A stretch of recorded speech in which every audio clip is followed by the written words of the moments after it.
So, hey you guys, ici Coach Lee et Coach Sim pour un autre épisode de Woke Up and Chose. Violence! Où on est direct AF, en direct du gym à Guillaume Boucher. J'allais dire, on n'est pas tout au CSM. On est en direct du gym à Guillaume Boucher. Yes, on s'est déplacé à Piémont aujourd'hui pour faire un podcast parce que ça fait des mois qu'on essaie de s'organiser puis que t'as un horaire jusque-là. Fait que c'était peut-être plus facile pour nous autres de venir ici. Fait que merci de nous accueillir dans ton gym qui est très cool d'ailleurs. Ça fait plaisir, je suis content de vous avoir. Je suis content qu'on puisse finalement faire ça. Oui, je pense qu'on s'était écrit genre en décembre, je pense novembre-décembre pour essayer de s'organiser. Puis c'est difficile le transport Rive-Nord, Rive-Sud. Ouais. Fait que Guillaume, pour les gens qui te connaissent pas ou peu, toi ça fait quand même longtemps que tu es dans le domaine. Puis pour ceux qui connaissent peut-être un peu plus le coaching au Québec, tu es probablement un des plus gros noms qu'on doit avoir ici, je pense. Fait que veux-tu peut-être t'introduire un petit peu, t'es qui, c'est quoi ton background, qu'est-ce qui te mène, qu'est-ce qui t'a mené à où est-ce que t'es aujourd'hui? OK, ben avec plaisir. Premièrement, je trouve ça bizarre de me faire dire que je suis un des plus gros noms. C'est pas de même que je perçois ça, mais ça fait un bout que je fais ça. Je suis passionné du coaching. Ça fait depuis 2011 de mémoire là, que j'ai commencé à travailler dans le domaine du fitness. Initialement en tant que coach dans un gym commercial. Ça n'a pas été long. J'ai switché pour travailler à mon propre compte, louer des bureaux dans des gyms et tout ça. De 2011 jusqu'à 2019, j'ai coaché en présentiel, là, comme tout le monde, juste coacher. Les gens venaient me voir au bureau, puis je les entraînais au bureau. Puis en 2019, j'ai fait un gros switch après avoir eu nos enfants. Je me suis rendu compte que c'était très difficile de pouvoir donner ce service-là. C'est quand même très demandant, être entraîneur dans la vie. Faut être prêt à donner beaucoup de nous-mêmes pour nos clients.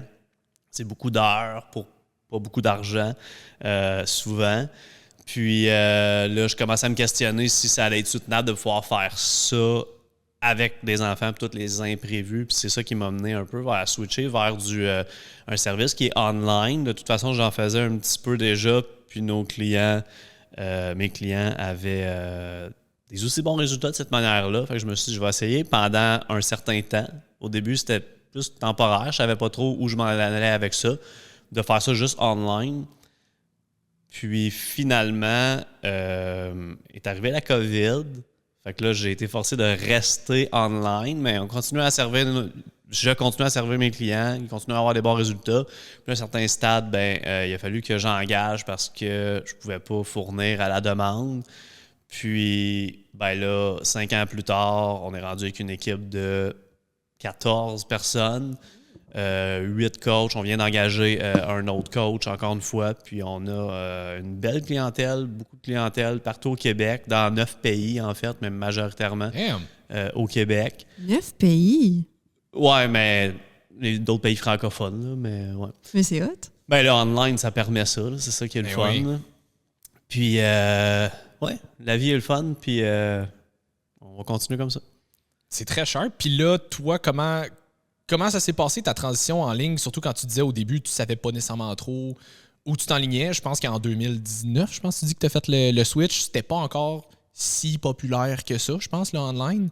Comment ça s'est passé, la transition? Déjà, ça a-tu été bien reçu par les clients? Ils n'ont pas trouvé ça trop weird de dire je sais pas, moi, le présentiel...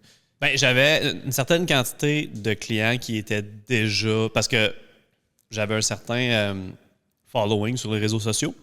Puis j'avais déjà des gens qui me contactaient du Saguenay, de différents endroits. Même à cette époque-là, j'avais un client de... Loin. Côte d'Ivoire. Calvaire. Et qui m'avait contacté. Très loin. Il était en Côte d'Ivoire, puis il est comme, tu peux-tu me coacher? Je suis comme... je vais essayer. Oui, c'est ça. Je dirais pas non. Là. Ouais. C'est assez difficile d'avoir des clients dans ce domaine-là, surtout à cette époque-là. J'étais comme, OK, let's go, on va le faire.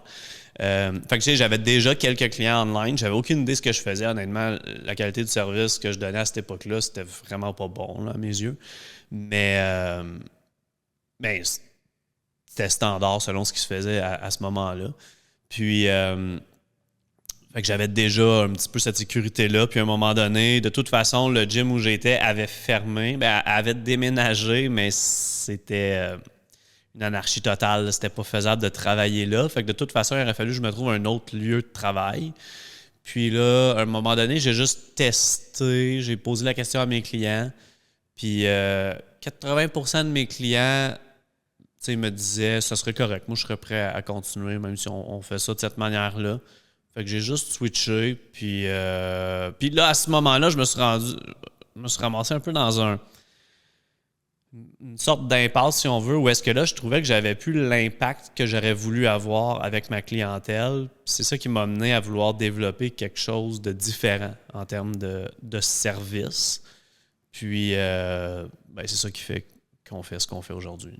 Puis, juges-tu que ça peut peut-être être un genre de piège, entre guillemets, de vouloir tomber en ligne pour les nouveaux coachs? Parce que j'ai l'impression que tu avais déjà beaucoup d'expérience en présentiel à coacher du monde, à avoir fait ça temps plein pendant je sais pas combien d'années avant. Je pense que cette expérience-là se transfère bien au online après, mais je pense qu'il y a des gens qui essayent le online trop vite, puis ils manquent d'expérience, puis ils savent pas nécessairement comment s'adapter avec du monde qu'ils voient pas. T'sais. Je suis 150% d'accord avec ça. Puis c'est étant donné, tu sais, on a développé de quoi qui est vraiment sharp. Là. Selon moi, c'est vraiment sharp ce qu'on fait, selon les feedbacks de nos clients, ce qu'on fait, c'est sur la coche. C'est souvent significativement mieux que des services qui sont donnés en présentiel par bien du monde. Parce que systématiquement, on questionne nos clients, on leur demande qu'est-ce qui vous aide, qu'est-ce qui vous aide pas, les niveaux de satisfaction puis tout ça. Puis ça fait depuis 2019 que je travaille toujours à améliorer les choses, même que maintenant, on a un directeur des opérations et du succès client. Puis sa job, c'est de s'assurer que nos clients aient la meilleure expérience possible puis les meilleurs résultats possibles. Fait qu'on optimise toutes ces choses-là. Mais il n'y a rien de tout ça qui serait possible si on n'avait pas une base de réel entraînement. Puis c'est ça l'affaire, c'est ça le gros problème qu'on a maintenant avec les influenceurs, la montée des réseaux sociaux, la montée de la technologie, toutes les transitions qu'il y a eu où les gens veulent moins en moins se déplacer pour faire une rencontre en personne, puis le faire par Zoom. C'est que là, il y a des gens qui vont se lancer là-dedans et qui n'ont pas, à mes yeux, la base d'expérience qui est nécessaire pour pouvoir entraîner quelqu'un puis donner vraiment les meilleurs résultats possibles. T'sais, c'est pour ça je viens d'engager un autre coach, puis ce coach-là, il est kinésiologue. Ça fait 15 ans qu'il est entraîneur. Il a 15 ans d'expérience planchée, tu sais. J'ai pas peur de l'entraîner, mais je sais qu'il est définitivement rendu là. À ce stade-là, il doit se rendre compte que ça fait des années que ce qu'il fait ne s'améliore plus d'une certaine manière. Ses clients n'ont pas de plus en plus de résultats. À ce stade-là, il peut prendre cette expertise-là puis être capable de quand même donner des résultats significatifs avec ses clients, avec les limitations qu'apporte le online. Parce qu'il y a des limitations à donner un service online, mais il y a des avantages aussi.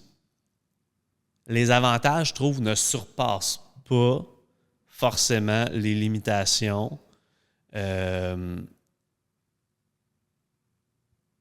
Puis ces limitations-là, il faut trouver des outils pour pouvoir les surmonter. As-tu des exemples? Ouais, ça serait quoi pour toi, mettons, les plus grosses limitations du online? La première, je dirais, c'est juste le coaching de l'exécution d'un mouvement. C'est ça. Oui. Tu sais, pour être capable de demander à un client, filme... Je m'excuse. On n'a pas de même, Jess. Merci. Jess a touché à patente. Pour être capable de prendre une vidéo qu'un client t'envoie, tu lui dis « File-moi ton squat », puis d'être capable d'y donner les bonnes recommandations sans être à côté de la personne. En quelque part, t'as besoin de vraiment l'avoir déjà fait souvent en personne pour être capable de facilement mettre le point sur le bobo. Parce que là, tu peux pas y demander, tu peux pas après ça relancer la personne puis y poser 1000 questions sur justement son squat. Tu peux plus le refilmer, mais en faisant ci, en faisant ça, il faut que tu sois capable vraiment de le cibler. Fait que ça prend quand même un bon œil, une bonne expertise. Puis ça prend des outils technologiques aussi. Là, fait qu'on utilise des softwares où ça nous permet, par exemple, de renvoyer un voice-over pas un voice-over, mais un vidéo-over, je sais pas, une analyse de vidéo là, qu'on appelle, où est-ce que là, on va faire un voice-over sur son vidéo, on va pouvoir ralentir, par exemple, la vidéo, l'arrêter à un certain moment, mettre des flèches, des lignes, montrer, regarde qu'est-ce qui arrive à tel moment dans ton squat. Tu vas te rendre compte que quand ton genou arrête d'avancer à ce moment-là, ben là, tu te mets à pencher trop vers l'avant. Puis la raison à ça, c'est si tu regardes ta cheville, regarde l'angle que tu as. Puis on peut littéralement faire un petit triangle, montrer, tu as juste un angle de 70 degrés à ta cheville. Fait que là, les deux choses que je veux que tu fasses, c'est premièrement, on va mettre une plaque en dessous de ton talon juste pour être certain que si tu as 70 degrés de flexion dorsale sur ton squat au niveau de ta cheville, au moins tu vas être capable de rester droit puis faire un beau squat. Après ça, ben, je veux que consciemment tu essayes d'augmenter l'amplitude là, puis peut-être on va te donner un étirement à faire, des choses comme ça. Très difficile de pouvoir faire toutes ces choses-là quand tu ne l'as pas déjà vécu dans le gym. Puis tu sais, fait c'est pour ça que tu sais, il y a quand même des limitations. Je pense qu'il faut avoir une bonne expérience pour être capable de passer par-dessus ces limitations-là. Puis tu sais, moi, je le vois parce que ça fait depuis 2019 que je suis online. Il n'y a pas beaucoup de monde qui était online à cette époque-là. Maintenant, il y en a beaucoup. Puis je vois ce qu'on appelle le churn rate, là, le taux de désinscription des clients de d'autres coachs qui est quand même vraiment élevé. Mais c'est parce que c'est ça. Ils ont de la difficulté à passer par-dessus les coachs, ont de la difficulté à passer par-dessus ces limitations-là. T'sais. Mais c'est possible. Il faut juste développer des systèmes, des outils, puis juste... Ben, t'as amené un bon point aussi d'avoir les connaissances puis de l'avoir testé en personne, tu sais, parce que effectivement, tu sais, moi je le dis, j'avais commencé online, mais j'ai quand même fait du gym un peu pendant après. Puis on avait des formations aussi avec BM sur justement c'est quoi les cues que tu peux donner à un client, tu sais, telle affaire. Fait que j'ai fait beaucoup de formations en gym aussi. Puis c'était game changer parce qu'effectivement, ben, moi je suis plus naturopathe là, de base, fait que j'étais un peu moins niveau gym, mais je me suis quand même formée pour ça. Puis j'ai vu la différence entre quand j'avais pas coaché beaucoup de clients dans le gym, puis après, quand j'ai eu la chance de coacher des gens en personne, puis que j'avais eu des formations par rapport à ça, c'est deux mondes complètement différents. Comme je pense sincèrement aussi que si tu veux coacher en ligne, faut que tu aies eu des essais dans le gym avant. Faut que tu aies eu à maintes et maintes reprises quelqu'un pour te guider sur quel cue donner à ton client, comment le placer. OK, dans tel mouvement, quand tu vois telle affaire, on parlait de l'angle à cheville, on avait fait des cours d'anatomie sur cadavre aussi. Ben, c'est important que tu connaisses l'anatomie de la personne pour être capable de bien la placer. Puis, parce que juste visuellement, derrière un écran, où est-ce que la personne, probablement qu'elle t'a envoyé une vidéo iPhone filmée à peu près à terre dans son gym, que c'est pas les meilleures conditions possibles. Faut que toi, tu aies l'expertise d'être capable de revenir avec ça professionnellement puis de faire OK, ouais, c'est flou, je vois pas tant bien, mais je peux te dire qu'est-ce qui va pas. Là. Ouais. Ben, tu sais, tu parles que t'es naturaux, là. C'est le gros avantage, c'est tout ce qui est le suivi de l'hygiène de vie, la redevabilité du client. Tu sais, c'est ces aspects-là que c'est ce que... Là, ça dépend encore là, c'est quel type de clientèle qu'on parle. Mais si on parle plus de population générale qui veulent être en shape, qui veulent être bien dans leur peau, qui veulent avoir l'air des gens qui s'entraînent, c'est beaucoup ces aspects-là. C'est beaucoup les habitudes de vie, la nutrition et surtout, t'es-tu capable de rester assidu à ça? C'est la redevabilité que le coach apporte. Ça, c'est le game changer que le online apporte. T'sais. Fait que quand je parle de limitation, c'est vraiment plus au niveau de l'entraînement. Ben, comme tu dis, de faire ces formations-là, de le faire en présentiel, c'est important. Puis ça prend pas... J'ai parlé que je viens d'engager quelqu'un qui a 15 ans d'expérience, mais il pourrait avoir juste 3 ans d'expérience, puis ça ferait pas une si grosse différence au final. Ça prend pas tant d'expérience, mais ça prend... Parce qu'il y a des coachs, littéralement, qui n'ont jamais entraîné un seul client de leur vie, puis qu'eux-mêmes... même avec eux-mêmes, ce qu'ils font, c'est ordinaire. Mais un autre de nos invités en avait parlé, mais il mentionnait que c'était plus efficace d'avoir quelqu'un qui a, mettons, eu de la difficulté, qui a traversé des choses pour arriver où est-ce qu'il est. Fait qu'exemple, quelqu'un qui il s'est nommé lui-même, lui, c'était facile pour lui d'être en shape parce que peu importe ce que son coach donnait, tout marche. peu importe ce qu'il fait, il est en solid shape. Comme il peut se claquer une boîte de Oreo par semaine, puis comme s'entraîner bien light, puis comme il va être shred, puis tout va bien, là. C'est les préférés de Dieu. Les préférés de Dieu, là. Fait qu'il mentionnait ça. Fait que quelqu'un qui est comme ça, qui n'a pas besoin de forcer ben, qui n'a pas besoin d'apprendre, qui n'a pas besoin de trouver des techniques de comment est-ce que je peux optimiser ça, il va avoir beaucoup plus de difficultés à le donner à des clients si tu n'as pas assidûment étudié pour trouver des solutions, parce que tout fonctionne pour toi, puis même si tu fais mal un mouvement, telle affaire, tu as des résultats quand même. Fait que tu t'attends à ça des autres personnes que tu coaches, ce qui est vraiment pas correct, là. Ouais, puis tu sais, si t'as pas toi-même struggle, moi je me souviens, là, la première fois que j'ai appris à faire un Romanian deadlift, c'était une de mes amies qui travaillait au Énergie Cardio dans le temps, qui était kin aussi, qui me l'a montré. Elle a été patiente avec moi, là. Ça ne voulait pas rentrer, là. Moi, je penchais le dos par en avant, puis j'étais comme, mais je le fais. Elle était comme, non, t'es moron moteur en ce moment, là. Mais, tu sais, à un moment donné, ça a fini par arriver, puis justement, tu sais, on en parlait un peu avant qu'on commence le podcast, mais autant qu'en termes de, je pense, qualité de vie, entre guillemets, de job qu'on n'a pas eu super bonne dans les gyms où est-ce qu'on a travaillé peut-être avant, autant qu'on a acquis beaucoup d'expérience sur le plancher à coacher du monde, avoir un paquet de monde différent qui répondent de façon différente, ou est-ce que maintenant, avec le monde, quand on les voit en ligne, on en a vu des dizaines, des centaines, des clients qui avaient probablement le même problème que tu as en ce moment. Fait que, tu sais, mettons, j'en ai une cliente la semaine passée, elle avait du Romanian deadlift à faire dans son plan. Puis je la vois exclusivement en ligne, puis elle me dit « Ah, j'ai un peu mal dans le dos quand je le fais. » Je suis parfait, envoie-moi. Je dis à peu près comment te positionner juste pour un bon angle pour que tu puisses le filmer puis me l'envoyer. Tu sais. Elle me l'envoie, puis tu sais, c'était quelque chose de subtil, là, mais c'est juste, si tu regardes son Romanian deadlift, son dos, il est super droit, elle descend bien, elle descend pas trop bas, il n'y a pas le dos de courbé, rien, mais c'est juste qu'elle sort pas tant les hanches, elle fait juste pencher par en avant. Probablement un peu plus de charge dans le bas de ton dos. Je donne des cues, elle me répond la semaine d'après, elle dit OK, c'est nettement mieux, je le sens encore un petit peu, mais tu sais, c'est nettement mieux. Fait que, tu sais, des fois aussi, c'est juste une question de tu l'as vu tellement de fois que, un, tu le spots rapidement, mais deux, après ça, c'est quoi les cues que tu vas donner aussi? C'est quoi les bons cues que tu vas donner? Parce que si t'es avec elle, tu peux lui montrer, tu peux lui faire essayer, tu peux la corriger au fur et à mesure. En ligne, il faut que tu saches quoi lui dire aussi, mais tu ne sauras pas quoi lui dire, puis tu ne sauras pas quoi regarder si tu ne l'as jamais vu toi-même. T'sais. Un gros avantage en ligne à ce niveau-là, c'est le fait d'avoir des enregistrements. Parce que, tu sais, moi, ça m'est arrivé tellement souvent quand je coachais en salle, le client, il vient, il a vraiment pas une bonne technique, fait que je le corrige sur sa technique.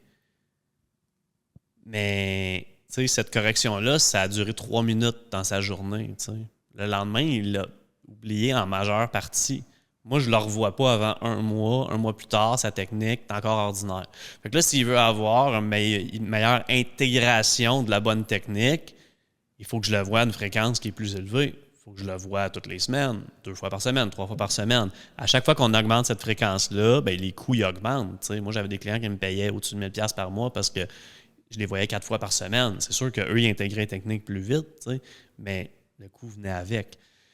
Si tu es capable de donner les bons cues à la personne, elle a un enregistrement, elle peut comparer ses propres vidéos qu'elle fait à cet enregistrement-là, puis si elle est moindrement capable de faire de l'auto-évaluation puis d'apprendre, c'est pas tout le monde qui a cette capacité-là, mais pour ceux qui l'ont, c'est qu'ils vont littéralement après ça utiliser le cue que tu leur as donné, puis ils vont l'intégrer par eux-mêmes 2 fois par semaine.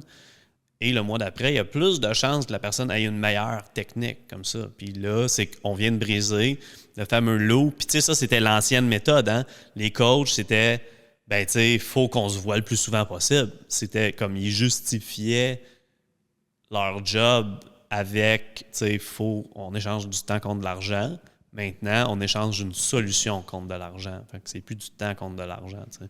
Fait que ça, c'est un gros avantage, par contre, là, qu'il y a online. C'est une question que je me faisais poser des fois, parce que je fais des Q&A fréquemment, où est-ce que des fois, justement, j'ai peut-être des jeunes coachs ou des gens qui aimeraient ça devenir coach éventuellement, qui me posent des questions, puis des fois, je me fais demander quelque chose comme « Ah, c'est quoi tu penses que je devrais faire comme pour commencer une job de coach? Par où tu penses que je devrais commencer? » Puis je suis comme « Écoute, je suis loin d'être un coach de business. Je pense pas vraiment que je suis un coach de... » Tu sais, je veux dire, je peux donner de la formation en termes de entraînement biomécanique, nutrition, ça va, mais comme je te dirais pas comment monter ta business. Par contre, je dis moi, l'expérience que j'ai eue, puis je sais pas si tu vas être d'accord avec ça, mais je pense que ça va probablement s'appliquer à toi aussi, où est-ce que de commencer justement dans un gym, où est-ce que les conditions étaient peut-être pas les meilleures, mais l'expérience que j'ai acquise de ça se transpose beaucoup dans ce que je fais aujourd'hui et m'aide incroyablement aujourd'hui, où est-ce que je dis, tu sais, ça sera peut-être pas la job la plus payante que tu vas avoir d'aller travailler dans un gym. Surtout si tu es employé puis tu n'es pas à ton compte. Bon, si tu es à ton compte, ça sera pas payant au début parce que tu n'auras pas de clients, mais éventuellement, c'est tout dans tes poches.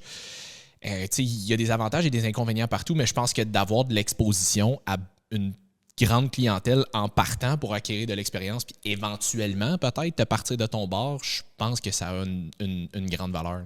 Ouais. Ben, puis en même temps, tu apprends aussi avec quel type de clientèle est-ce que tu préfères travailler. Tu le sais pas nécessairement au début, comme moi. Quand j'ai commencé, l'entraînement, c'était super populaire. Il y avait beaucoup d'écoles de formation pour l'entraînement, puis c'était comme un gros trend à ce moment-là, comme OK, l'hypertrophie, puis nanana, puis c'était très ça dans ce temps-là. Puis c'est à force de coacher des clients, d'être avec de différentes compagnies que j'ai fait OK, bon, mais finalement, je veux travailler juste avec des femmes parce que je me rends compte que, ben, tu sais, les gars, je suis pas capable de relate avec les gars. Tu sais, ça n'aime pas le même type d'entraînement. Les hommes, souvent, ont besoin aussi que j'ai manqué d'avoir un role model. Fait qu'un gars va vouloir se faire coacher par un gars en shape. C'est comme un gars que je veux ta shape à toi, fait que je vais aller vers toi. Ou comme j'aime vraiment les connaissances que tu as, j'aime comment t'appliques ça, je vais aller vers toi. Fait que j'étais comme.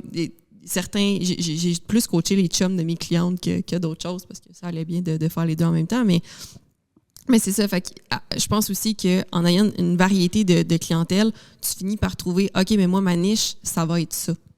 Ça, c'est une bonne chose. Définitivement. Puis ça serait quoi, tu penses, plus pour le côté client, qu'est-ce que tu penses qu'il devrait regarder, poser comme question quand il se magasine un coach ou un groupe de coaching, whatever, parce que justement, tout le monde est rendu en ligne maintenant. Fait que je pense que c'est plus tant une question juste de. J'ai tout le temps juste convenience, mais comme d'accessibilité finalement, puisque je pense que tout le monde est rendu accessible maintenant. Fait que, les gens se font solliciter maintenant. À côté maintenant, c'est ça. Tout le monde se fait cold DM partout. Est-ce que, hey, tu veux-tu être mon client? Fait que, qu'est-ce que tu penses que les gens devraient regarder le plus pour s'assurer d'aller vers quelqu'un ou une compagnie qui va être vraiment de meilleure qualité que juste, j'ai commencé à coacher hier puis je serais prêt à te faire un programme? Ben, c'est deux choses. Ce serait l'expertise et les résultats. Fait que, comme, c'est quoi ton parcours? Je me suis presque jamais fait poser cette question-là. Peut-être parce que mon parcours il est peut-être exposé, fait que les gens ils ont déjà fait leur recherche. Mais si tu parles à un coach que tu n'as pas cette information-là, comme, hey, c'est quoi ton parcours? Ça fait combien de temps tu travailles là-dedans? As-tu des diplômes? C'est quoi tes formations? Puis après ça, juste regarder c'est quoi les résultats clients. Puis maintenant, tout est online. Puis la personne qui se pose la question, c'est probablement ce qu'elle est en train de magasiner online. Fait qu'en quelque part, va voir ces plateformes, puis est-ce qu'il y a on appelle ça en anglais des social proof. Y a-tu des preuves de résultats, que ce soit des avant-après, des témoignages, choses comme ça. Moi, je dis tout le temps aux gens qui magasinent, parce qu'on se fait dire, maintenant, on utilise la publicité payante, puis tout ça, fait que on reach beaucoup de gens qui nous connaissent pas. La majorité de nos nouveaux clients, ils nous connaissent depuis genre comme 6 jours, parce qu'ils passent faire de la publicité payante. Mais on les fait passer par contre au travers de toutes les social proof, fait qu'en quelque part, ils ont la confiance. Mais je dis tout le temps, écris à nos clients, là, 30% de notre clientèle, c'est du référencement. Fait que je suis comme, ils aiment ce qu'ils vivent, là, puis j'ai pas peur, en fait, que quelqu'un reach out à nos clients, parce que je sais que ça va être des bons feedbacks. Mais, comme, écris-leur, là, pose-leur tes questions, là, si tu veux savoir, parce que maintenant, c'est vrai que il peut sembler avoir beaucoup d'attrapes, là, Puis, c'est pas des attrapes en tant que telles. Je pense pas qu'il y a personne de mal intentionné dans le domaine, mais il y en a définitivement beaucoup qui sont plus là pour le gain monétaire que pour vraiment donner des résultats aux gens. Puis c'est là que tu vas tout de suite le voir, y a-tu des social proof? Puis moi, j'aime dire aux gens, regarde le ratio follower-résultat. Si quelqu'un a comme 100 000 followers, puis que tu as été capable de trouver 2 preuves de résultats, probablement qu'il y a beaucoup de clients, mais qu'il y a beaucoup de clients qui vont juste s'en aller parce que c'est pas bon.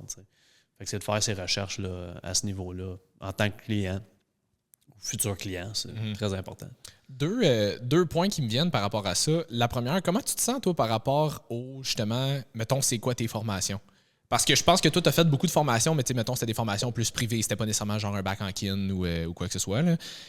Parce que j'ai l'impression qu'un titre, les gens cherchent beaucoup des fois des titres, justement, comme ça, où est-ce que titre vient pas nécessairement avec compétence / expérience.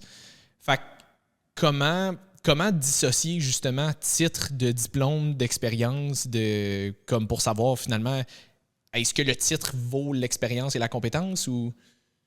Parce que des coachs certifiés, il y en a beaucoup. Il y en a beaucoup, puis c'est pas nécessairement parce que tu as un bac ou un doctorat que t'es nécessairement... Ça te donne une expérience X, mais ça veut pas nécessairement dire que tout ce que tu dis est valide ou bon non plus. Fait que comment tu pèses ça, toi? Ça, c'est une drôle de question. Mais, tu sais, premièrement, c'est un gars de résultats. Sont où les résultats? Puis les résultats à long terme, là, c'est les gens ils ont des résultats qui perdurent, qui ne nuisent pas à leur santé. Puis, c'est de regarder les résultats. Après ça, par où que le professionnel a passé pour être capable de donner ces résultats-là, je m'en contrefous. Moi, j'ai pas de bac en kin, mais plein de monde pense que je suis kin. Juste par le contenu que tu divulgues, puis qui est pertinent, puis précis. T'sais. Ouais, c'est ça. Puis... T'es beaucoup plus éduqué que beaucoup de kinésiologues aussi. Parce qu'on s'entend qu'un bac en kin, c'est de base sur un moyen temps. Là. Oui. Ouais. C'est général. C'est général, mais tu sais, il y a quand même tout le volet académique qui permet de développer un processus de raisonnement. Ouais. Ça vaut beaucoup, par exemple. Mais tu sais, la majorité de mes coachs sont kin. Puis je vais t'avouer que quand je vois ça dans le résumé, dans le CV, j'ai tendance à prioriser un peu ça, mais pas par-dessus l'expérience puis les autres formations, mais juste parce que ça ferme le clapet à plein de monde qui veulent juste une genre de formation comme officielle. Fait que, tu sais, je suis comme juste... Des fois, il y en a qui mettent les commentaires, c'est, tu sais, t'as même pas de bac en kin. Puis je suis comme, non, j'ai 7 coachs qui sont kin. Puis ils me posent souvent des questions. J'allais dire que tu formes. Fait que, tu sais, je suis comme juste whatever, là. Mais, comme tu disais, il y a beaucoup de coachs qui sont certifiés. Une certification, j'ai développé une formation pour coach parce qu'on a beaucoup de clients qui nous posaient la question « Hey, comment on fait pour devenir coach dans la vie? » Tu sais, je savais jamais trop comment répondre. J'étais comme, tu préfères cette formation-là combinée avec celle-là, puis celle-là, puis ils sont toutes pas dans le même pays. J'étais comme, je savais jamais quoi répondre. Fait qu'à un moment donné, je me suis dit, hey, je vais faire ma propre formation. Puis aussi, ça va juste simplifier le processus pour engager des nouveaux coachs. Comme tu veux être coach, fais ma formation. Fait que je me suis dit, je vais en faire une formation, ça va être réglé, ce dossier-là. Puis, j'ai lancé une phase de test bêta que j'appelle, où est-ce que, dans le fond, je l'ai vendu moins cher, puis je voulais juste que les gens me donnent des reviews de chaque module. Puis même, je fonctionne aussi avec notre clientèle, c'est comme chaque chose, c'est les résultats qui importent. Fait que, tu sais, dans le monde réel, tu as fait le cours, dis-moi ce que tu aurais amélioré, y a-tu des choses que tu n'as pas compris, y a-tu des choses que... y a-tu des erreurs que j'ai pas vues? Fait que là, moi, je banque tout ça. Puis là, maintenant, je sais, mettons, j'ai tel module que je vais ajuster telle affaire. Ce module-là, je vais le refaire au complet parce qu'il n'est pas apprécié. Mais mettons, ces 5 modules-là, si j'ai juste des bonnes notes, je ne vais rien faire. Fait que, tu sais, j'ai monté ma propre formation, mais quand j'ai fait la période de vente, j'ai fait des genres d'après-midi Q&A. Les gens ils venaient me poser des questions. Puis ça venait souvent, c'était comme, mais c'est-tu certifié? C'est-tu as-tu un certificat approuvé? Ouais. Puis je suis comme, ça se peut pas, une formation pour être entraîneur qui vaut quelque chose. Puis ce que je veux dire par là, c'est que si tu regardes dans le classement des métiers, là, le métier d'entraîneur, c'est à la même hauteur que le métier de tondeur de pelouse, selon le gouvernement du Canada. Incroyable. Ce qui veut dire que tu n'as pas besoin d'être certifié pour pouvoir être entraîneur. Tu vas être entraîneur demain matin, puis que tu as un secondaire 2, tu peux dire « je m'inscris je m'inscris aux taxes, je me pars ma compagnie, je suis un entraîneur et j'entraîne des gens, puis tu as légalement le droit de faire ça. OK? Fait que juste pour que ça soit clair, là, tu as souvent les kinésiologues qui aimeraient bien ça avoir leur ordre, puis il n'y en aura jamais de style d'ordre, là.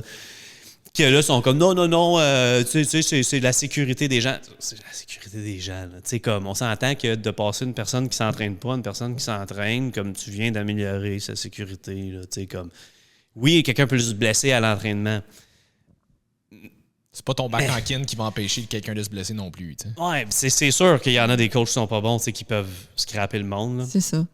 Mais reste que c'est ça, actuellement, t'as pas besoin de réelle certification. Fait que si tu vas en chercher, c'est pour être bon dans ce que tu fais. Puis il y a beaucoup de gens qui ont allé chercher un papier parce qu'ils pensent que ça prend un papier. Ça prend pas de papier.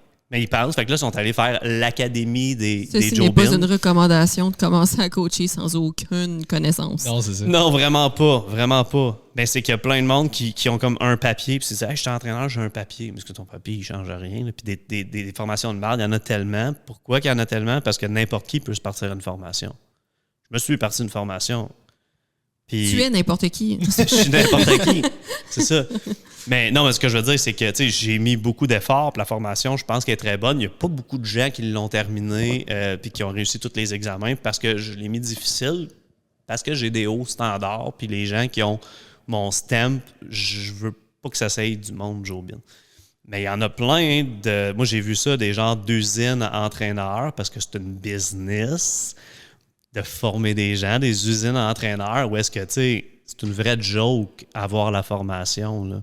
Tu sais, si ça te prend 2 heures faire la formation, là, il y a un problème, là. Tu sais, si 95% des gens qui font ton examen, réussissent l'examen, il y a un problème, là. Tu sais, les gens qui vont à Harvard, là, c'est quoi le nombre de personnes qui commencent à étudier puis qui ont leur diplôme au bout, là? C'est pas un gros pourcentage, là. Mais les gens qui sont diplômés de Harvard, ils valent quelque chose, tu sais. Fait que moi, je voulais pas avoir une formation que tout le monde a le diplôme, tu sais, juste pour dire qu'ils l'ont, là, tu sais. Moi, je me souviens, la première formation de coaching que j'avais faite, justement, c'était Coach Export dans le temps. Puis, tu sais, j'avais fait... Il y avait comme 5 cours de base qui te disaient de suivre. Tu sais, musculation 1-2, biomécanique, puis nutrition 1-2. Puis, il y avait comme une 6e fin de semaine d'examen, mettons, où est-ce que c'était comme révision des 5 dernières fins de semaine, puis après ça, ben, t'as comme ton examen. L'examen est à livre ouvert. Là, Non, attends, veux-tu mieux? Non. Coach Export, moi, je l'avais fait pendant... Online. Quand t'achetais la formation, puis t'avais juste à leur envoyer un courriel, j'ai terminé la formation, puis t'envoyais ton diplôme. Ah ouais. That's it. T'aurais pu juste faire play, faire autre chose entre-temps, puis comme... T'avais fuck all. C'était juste t'achètes. Je pense que tu pouvais l'envoyer le courriel 30 secondes après ta formation, puis faire « J'ai fini, voici ton diplôme. Ouais. » Même pas à suivre. Mais c'est souvent à livre ouvert, là, des examens, là, mais moi, justement, j'ai vu des formations comme ça. Je ne vais pas donner de nom, là, juste parce que j'ai pas envie d'avoir des appels téléphoniques. Là, mais tu sais, il y a 10 questions à la fin de toute la formation. C'est comme 10 questions, puis tu sais, je peux être entraîneur. C'était facile. T'sais. C'est ça. Fait que ça, c'était la première que j'avais. C'en est une qui revient relativement souvent, où est-ce que des fois, on va parler de contenu que quelqu'un a posté ou whatever, puis tu sais, je vais le rementionner juste parce que c'est arrivé récemment, mais j'avais fait justement une réaction à un clip de Isabelle Huot, puis tu sais, ça, c'est du monde c'est une réaction que ben du monde avait de comme, ouais, mais elle a un doctorat, t'es qui, toi? Tu sais, je suis comme, pas parce qu'elle a un doctorat que tout ce qu'elle dit est automatiquement véridique, fait que c'était plus pour faire le contraste de magasiner un petit peu, mais comment tu te sens aussi par rapport aux photos de transfo? Parce que ça, je sais que c'est quelque chose que vous faites beaucoup. Vous postez beaucoup, justement, les avant-après de vos clients. Fait que, tu sais, on voit clairement que c'est quelque chose qui fonctionne. Mais un argument que beaucoup de gens ont et qu'on a apporté quelques fois aussi, c'est le côté où est-ce que, tu sais, une photo, obviously, ça veut pas tout dire. Tu sais, ça prend le témoignage en arrière pour voir c'est quoi l'expérience que les clients ont vécu, finalement. Parce qu'à un moment donné, c'est, entre guillemets, facile de suivre un programme die hard, puis d'après ça, de crasher juste après la photo, avant-après, tu sais. N'importe qui est capable de starve ses clients, puis de les loader de stéroïdes, puis de dire « Hey, regardez les beaux résultats! » puis tout le monde va faire « Hey, c'est vraiment beau », mais finalement, la personne est zéro en santé puis est zéro heureuse dans son mode de vie. C'est ça. Fait que tu parlais tantôt de social proof. Fait que c'est quoi pour toi un social proof qui va vraiment avoir le plus de valeur? Ben, c'est définitivement un témoignage, là, parce que tu as vraiment ce que la personne a dit. Moi, j'aime faire, c'est plus prenant, là, j'aime faire des études de cas avec un client, où est-ce que c'est pas juste un témoignage, mais c'est vraiment comme une entrevue, là, puis là, on passe vraiment au travers de son processus, puis on nuance certaines affaires, là, justement, passe au travers de ses difficultés, puis ces choses-là. Tu sais, les photos d'avant-après, on s'entend, c'est ça que les gens ils veulent. Tu sais, au final, ben pas tout le monde, mais la majorité des gens, ce qu'ils veulent, ils veulent être en shape, ils veulent un changement qui est visuel, qui est bon. Puis, tu sais, la majorité des gens vont être prêts à se starve puis à prendre des stéroïdes. Tu sais, comme pour en arriver là, c'est sûr que nous, notre job, c'est de faire en sorte que la personne fasse ce processus-là de la manière la plus saine possible, tu sais. Fait que, effectivement, je pense d'avoir, tu sais, moi-même, je n'y avais jamais vraiment pensé sous cet angle-là, mais d'avoir le témoignage du client un peu pour, tu sais, backer ça, c'est vrai que c'est une bonne affaire, là. Parce que je regarde pas tant ce que les autres font, mais j'avoue que on pourrait arriver puis juste, tu sais, mettre nos clients sur des diètes les plus restrictives possibles, leur envoyer des armes par la poste, ils n'ont même pas besoin de se piquer. Puis, tu sais, ce serait sûrement plus facile là, à ce qu'il y ait des abdos et tout ça. Mais c'est dur, point de vue moral, d'accepter de faire ça. Là. Fait que d'avoir le témoignage du client, c'est une bonne affaire. En même temps, tu pourrais faire ça, puis le client pourrait dire « Hey, j'ai eu du super bon résultat », mais c'est juste... Fais-moi un témoignage qui fait ça. C'est ça.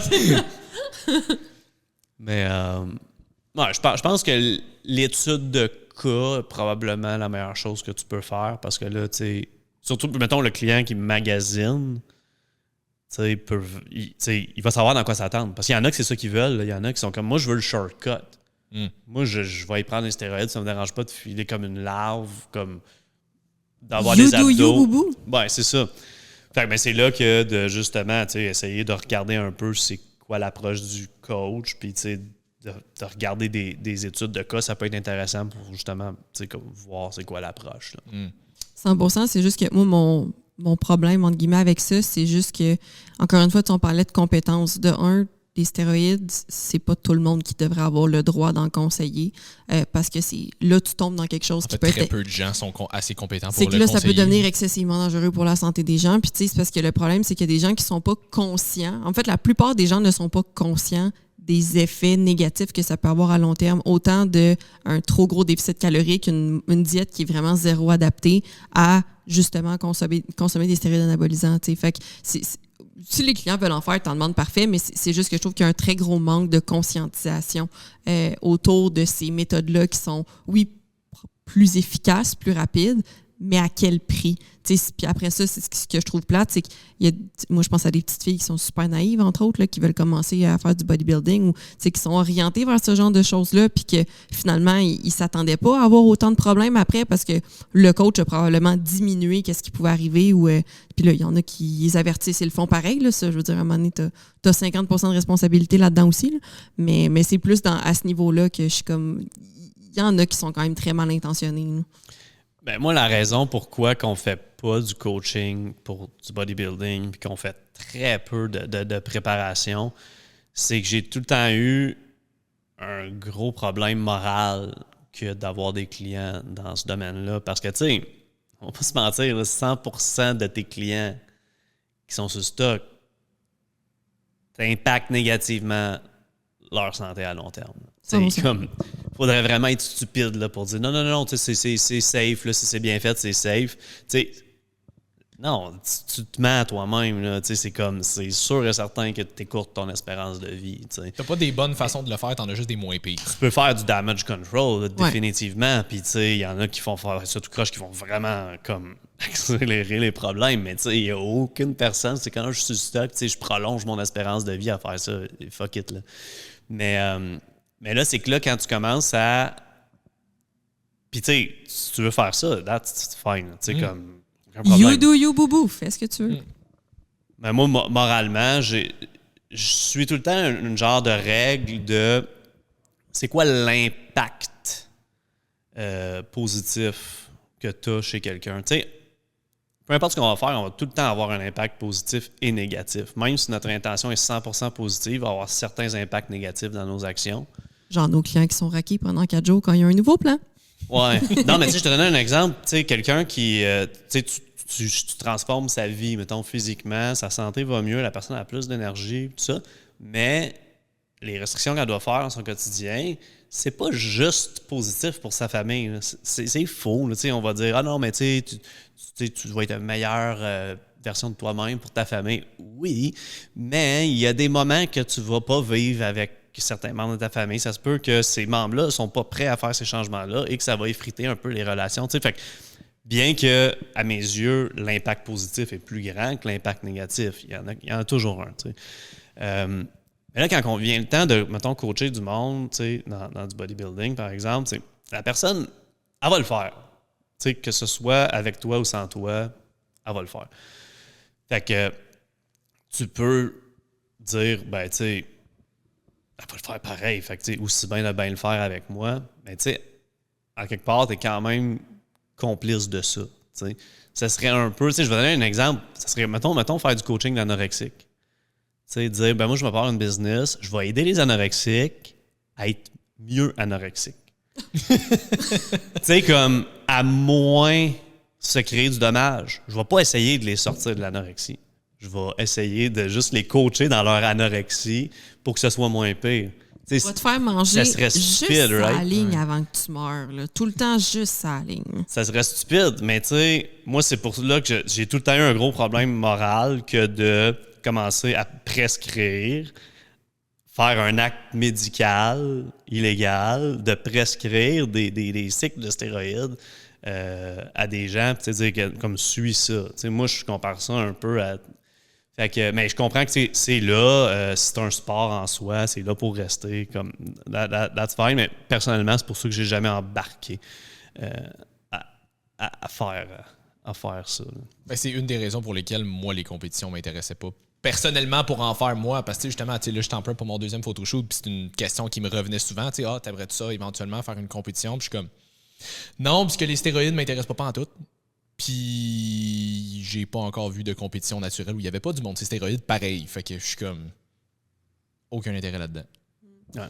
Mais le problème avec ça, oui, les gens de compétition, c'est une catégorie, mais c'est qu'il y a de plus en plus de gens pas de compétition qui embarquent là-dedans aussi, souvent parce qu'ils sont guidés par des coachs ou parce que, là, tu dis oui, le monde de compé en ferait de toute façon, c'est un monde à part, c'est correct, mais justement, monsieur, madame, tout le monde, juste la petite fille qui veut atteindre une pas pire shape puis qui se fait conseiller ça, ou le jeune gars qui veut atteindre une pas pire shape assez rapidement puis t'as juste à faire ça, ça va aller plus vite. Je suis comme, moi, j'ai un problème moral avec ça. Le nombre de personnes à qui j'ai parlé dans les dernières années qui m'ont dit qu'ils avaient été coachés puis que le coach avait poussé. C'est ça. Peu importe le produit, puis je suis comme, OK, t'avais-tu une intention de faire une compétition? Non. Non, mon juste... coach m'avait recommandé ça pour que ça aille plus vite. Ouais, ça, je trouve ça complètement inacceptable. Oui. Justement, d'arriver. Moi, je dis tout le temps à mes coachs, comme si le client arrive, puis comme il veut en faire, tout ça, comme, dis au moins, dis c'est quoi, là, tous les impacts qu'il pourrait avoir là, de faire ça, juste pour être sûr que la personne est consciente de ça. Si malgré ça, elle veut aller de l'avant, mais là, c'est comme, là, pas faire les affaires, tout croche. Mais, moi, si j'apprends qu'un de mes coachs a suggéré à un de nos clients de comme, ben là, ça irait plus vite si t'embarquais sur ci, ça. Je suis comme, tu peux pas faire ça, là. Donc. Exact. Fait que non, c'est ça. Les gens qui veulent en prendre, t'as quand même 50% de responsabilité, mais à partir du moment où est-ce que tu le sais que c'est nocif, puis t'es comme, ouais, mais ça me dérange pas d'écourter mon espérance de vie, je vais être jacked. You do you, boo. Mais rendu là aussi, ça revient un peu à, il y a des gros trends depuis longtemps là, sur le genre de biohacking, de comme comment essayer d'avoir les meilleurs résultats possibles sur toute l'histoire de ta vie en faisant une petite affaire chaque jour. C'est ça. Je pense que le biohacking, ça, c'est quelque chose qui te tilte un peu toi aussi. Ben moi, le biohacking, je trouve que c'est du génie de marketing. C'est ça. Ouais, parce que la fin de la phrase est importante. C'est juste ça. Puis il y a tellement de choses qui sont du marketing qu'on se rend pas compte. Puis, tu sais, j'adore le marketing. Comme, je pense que je suis pas pire dans le marketing, là. Mais je le comprends bien. Je pense qu'il y a ça. Là. Puis, tu sais, je suis comme juste, hey, c'est du génie. Tu sais, comme point de vue business, marketing, c'est du génie. Après ça, point de vue, est-ce que ça l'aide les gens réellement? C'est une vraie joke. C'est une autre game. Mais c'est ça. Mais c'est qu'encore une fois, c'est que les gens cherchent beaucoup la solution facile, la solution rapide. Fait que justement, tu sais, point de vue marketing, c'est ce que tu as l'air d'offrir. Fait que là, ça a l'air attrayant. Non, tu regardes ça, puis soit c'est same que quelqu'un qui le market juste pas comme du biohacking, ou finalement, c'est des solutions focales puis que tu risques d'empirer le monde. Ben, tu sais, OK, on s'entend. Ça dépend qu'est-ce qu'on inclut dans le biohacking. Ouais. Fait qu'il y a beaucoup de choses qui vont faire... Les bains froids. Ça tombe-tu dans le biohacking, les bains froids? Il y en a qui l'ont brandé de même. Ouais. Je pense que Gary Brecka l'a brandé de même. Ah oui, lui, il disait que c'était la chose la plus efficace pour strip off du gras de ton corps. C'est comme ça, c'est la meilleure phrase de l'histoire du monde. Oui. Ben, c'est à cause de ces gens-là là, que le monde sont plus confus que jamais. Là, parce que à première vue, il a l'air legit, le gars. Puis il y a tellement de monde de même. Là, c'est plate. C'est quoi que toi, tu considères comme étant du biohacking? Ben, je suis même pas certain. Tu sais, c'est ça, je dis, c'est que c'est tellement vague, biohacking. C'est comme c'est des techniques qui sont censées modifier ta biologie pour pouvoir te donner des résultats XY. Être un super humain. Tu sais, je pense on va souvent rentrer les peptides dans le biohacking, par exemple. Je suis comme, ouais, là. Mais c'est quand même intéressant, les peptides. Ouais, c'est intéressant. C'est intéressant, mais tu sais, c'est comme quand même la majorité des études sont faites sur des rats, là, tu sais. Ça fait que t'es un peu un rat de laboratoire d'enfer. Mais je dis pas que ça donne pas de résultats. Tu sais, j'ai déjà fait une formation sur les peptides, en fait, là, il y a quelques années de ça, puis je trouvais ça intéressant. Puis quand tu vas voir plus les recherches, t'es comme, il n'y a pas de recherche chez les humains sur ce produit-là, tu sais. Fait que c'est là que, tu sais, souvent, les gens qui vont être attirés vers les peptides, j'ai rien contre les peptides. Pour vrai, tu sais, j'ai déjà essayé certains peptides parce que... On salue le mélanotane. Je voyais un potentiel intéressant. Finalement, c'est avéré pas intéressant, mais les mêmes personnes qui sont intéressées par les peptides, c'est souvent, bizarrement, les gens qui sont comme un peu anti-vaccins. Ça, je trouve ça fucking drôle. Parce que sont comme, tu sais, ils vont s'injecter des substances qui ont genre comme 2 études faites sur des rats. Puis là, ils vont dire, non, mais le vaccin, tu sais, qu'il y a eu comme des centaines d'études, puis il y a eu des trials sur des humains, puis il y en a eu plusieurs de fait, puis c'est comme juste... Oui, mais c'est Big Pharma, c'est rigged. C'est quoi? C'est rigged. C'est à cause de Big Pharma. Ouais, mais c'est là... pas des vraies données. Hein. C'est ça. Maintenant, il y a une limite à quel point on peut falsifier des données. Là, fait que je suis... en passant, je suis pas pro-vaccin, je suis pas anti-vaccin, je suis un peu dans le milieu. Mais je trouve ça juste ironique. Là, les gens qui sont souvent comme full pro sont comme, ah non, prendre du stock, c'est pas mauvais pour la santé. Puis, des peptides, c'est du génie, mais les vaccins, c'est... c'est vrai ce que tu là, dis. Les biais cognitifs sont forts. C'est ça, j'allais dire, il y a une certaine hypocrisie, entre guillemets, beaucoup autour du health and fitness, je pense, parce qu'il y a du monde, mettons, ça va bâcher, genre, les édulcorants ou des affaires comme ça, mais ça va s'injecter, je sais pas combien de grammes de traîne par semaine, puis je suis comme... T'as pas nécessairement tort sur les édulcorants, quoi qu'on a beaucoup de données pour dire que c'est pas nocif à moins d'un super haut dosage, mais mettons qu'on veut être très pointilleux, là, peut-être que ça peut avoir des effets secondaires. Mais la quantité de traîne que tu t'injectes par semaine, ou genre, ne serait-ce que d'alcool que tu vas boire dans ta semaine, ce serait le fun que tu te battes contre le plus gros des 2 démons, tu sais. Ouais. Ouais, non, mais c'est vrai, mais tu sais, on parlait de marketing tantôt. Je trouve ça dommage parce que sur les réseaux sociaux, ça, c'est un gros trend aussi, tu sais, de choquer ou d'avoir des propos très noirs ou blancs sur quelque chose, puis c'est ça qui pogne. Puis moi, ce que je trouve encore plus triste, j'ai une vidéo en tête, là, que c'est une fille qui parlait de lait d'avoine, là, puis que c'est le pire lait de l'histoire de l'humanité. J'en reviendrai pas encore. Mais je veux dire, c'est arrivé hier. Oui, mais ce que je revenais pas, c'était les commentaires. C'était des madames, principalement, là, qui étaient comme « Je le savais que c'était pas bon. Ah oui, hein, c'est vraiment mauvais. » Mais la fille, elle a donné aucun argument scientifique pour dire que c'était pas bon. Là. C'était juste comme « C'est plein de sucre » en faisant un close-up sur la bouteille qui avait 0 g de sucre dedans. Là. Après ça, « C'est plein de mauvaises huiles végétales. » Sors-moi tes études pour me dire à quel point les huiles végétales sont nocives et en quelle quantité, dans quel format pour ta santé. Puis ça va augmenter votre glycémie. Puis je suis comme, mais si t'es pas diabétique, explique-moi pourquoi est-ce que la madame devrait s'en faire avec son niveau de glycémie après un verre de lait d'avoine? Comme si ta glycémie est mauvaise après un verre de lait d'avoine, t'as d'autres choses globalement à regarder sur ta santé. Mais les madames, ils étaient comme, je suis sûre en plus que c'est full inflammatoire. Vas-y, Manon, explique-moi c'est quoi un processus inflammatoire et à quel point c'est nocif pour toi à cause du lait d'avoine. Les gens, dès qu'ils entendent quelque chose, puis je remarque souvent ça sur les patterns de vidéos qui sont très négatifs, très, ça c'est pas bon, ça c'est telle affaire. Puis les gens, autant sur une technique d'exercice, ça tu devrais faire vraiment ça au lieu de faire telle affaire. Ah ouais, je le savais que ça c'était vraiment mieux. Qu'est-ce que tu en penses de ce trend-là de comme, non seulement ça pogne, mais les gens aiment ça se valider dans quelque chose qui fait aucun sens. Tout ce qui est polarisant, ça va tout le temps bien fonctionner. Hein? Oui. Puis c'est dur de se situer là-dedans, je trouve, parce que, tu sais, si tu fais du contenu nuancé, là, tu sais, j'ai du monde en tête, tu sais, que je sais qu'ils sont super calés dans leur domaine, puis tout ça, puis ce qu'ils font, c'est toujours très nuancé. Puis ce qu'ils font, il y a toujours personne qui le voit.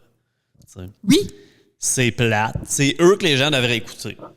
Mais ils sont trop plates, fait que les gens ne les écoutent pas. T'sais. Mais là, ils vont écouter ceux qui ont compris un peu plus comment l'humain fonctionne en termes de communication pour avoir l'attention d'une personne, tout ça. Mais là, eux, ils vont un peu dire de la merde. Ce que beaucoup vont utiliser, c'est dire de la merde up front et faire la nuance ensuite. Ça, c'est quand ils sont éduqués puis qu'ils sont bons dans ce qu'ils font. Il y en a qui vont dire de la merde up front puis continuer à dire de la merde. De la merde encore. Fait que je trouve ça très difficile de se faire voir, de se faire connaître de cette manière-là, parce qu'il faut quand même être capable de jouer avec le...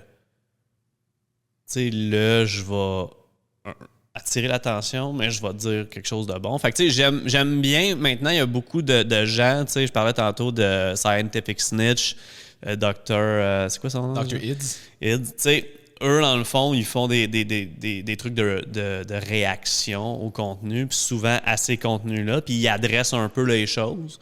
Fait que je trouve ça le fun maintenant, ces genres de contenus-là, parce que ça leur permet d'avoir une certaine visibilité puis de dire des bonnes choses. Mais tu sais, si c'est pas ce type de vidéo-là, c'est ça, c'est comment tu fais pour te faire voir par la suite. Faut être bon en marketing. Tu sais, c'est que si tu fais juste dire de la merde, tu sais, mettons, tu passes ton temps à blaster le monde. Tu te dis, vous êtes des grosses truies, puis t'as des petits totons mous. Ou ben, Ça, c'est drôle. On vise personne. ou bien, tu sais, tu dis que le lait d'avoine... Non, mais, tu sais, on va se le dire, là, puis tu sais, c'est des je techniques dirais pas les marketing. noms, mais tout le monde se reconnaisse, là, mais tu sais, c'est fucking n'importe Juste avec quoi, ce le que t'as dit, il y a contenu. du monde qui vient de catcher. là. Mais tu sais, je suis pas mal certain, je sais de qui vous parlez, tu sais, qui va juste comme faire peur aux gens avec des produits. T'en as d'autres qui vont juste comme dire, vous êtes tous des caves si vous entraînez pas. Tu sais, mais je comprends pourquoi tout ce monde-là font ça, parce que c'est la seule manière qu'ils vont avoir l'attention du monde. Oui. Ah, ça m'a fait rire l'affaire des petits totons mous. Là. J'étais comme, je peux pas croire qu'on est rendu là. Mais au moins... Bon. Au moins, il y a l'attention du monde. Oui, Après ça, si ce monde-là, ils ont les compétences, ils peuvent les aider. Le problème, c'est qu'il y a des gens qui ne vont pas aller plus loin que l'attention initiale. T'sais, ils vont pas aller chercher les services puis tout ça. C'est plus ce monde-là que je suis comme pas certain qu'est-ce qu'ils vont faire avec ce type de contenu-là. Là. Mais c'est super dur, je trouve, de se situer en 2025 là-dedans. Là. Moi, j'essaye de faire du contenu le plus... pertinent possible. Tu t'en sors très bien. Puis utiliser les publicités payantes pour pouvoir reach out les gens. Parce que c'est ça, c'est dans le fond, ce qu'on parle là, c'est du contenu organique qui fait en sorte que tu n'as pas besoin de payer pour pouvoir parler à du monde. Ce que j'ai commencé à faire, c'est fuck it. Je vais suivre les règles de Facebook, puis je vais payer pour pouvoir Oui, mais parler à du j'imagine monde. que tu es capable de pas commencer tes vidéos avec t'es tanné d'être une grosse vidange. Non, mais c'est que quand j'ai commencé à faire ça, je pouvais faire du contenu qui était juste pertinent puis avoir des vues. C'est ça l'affaire. C'est, tu sais, mettons, en 2014, là, quand j'ai commencé un peu online, tu sais, je faisais des vidéos, c'était, tu sais, je parlais d'une méthode d'entraînement. Là. Je faisais juste comme, c'était une vidéo de 5 minutes, 3 minutes, je sais pas trop. Puis, tu sais, je faisais juste expliquer une méthode d'entraînement. Il n'y avait pas de hook, il n'y avait pas de rien. Puis, tu sais, comme, il y avait full de vues. Tu fais ça aujourd'hui, tu vas avoir 3 personnes qui vont voir tes affaires, tu sais.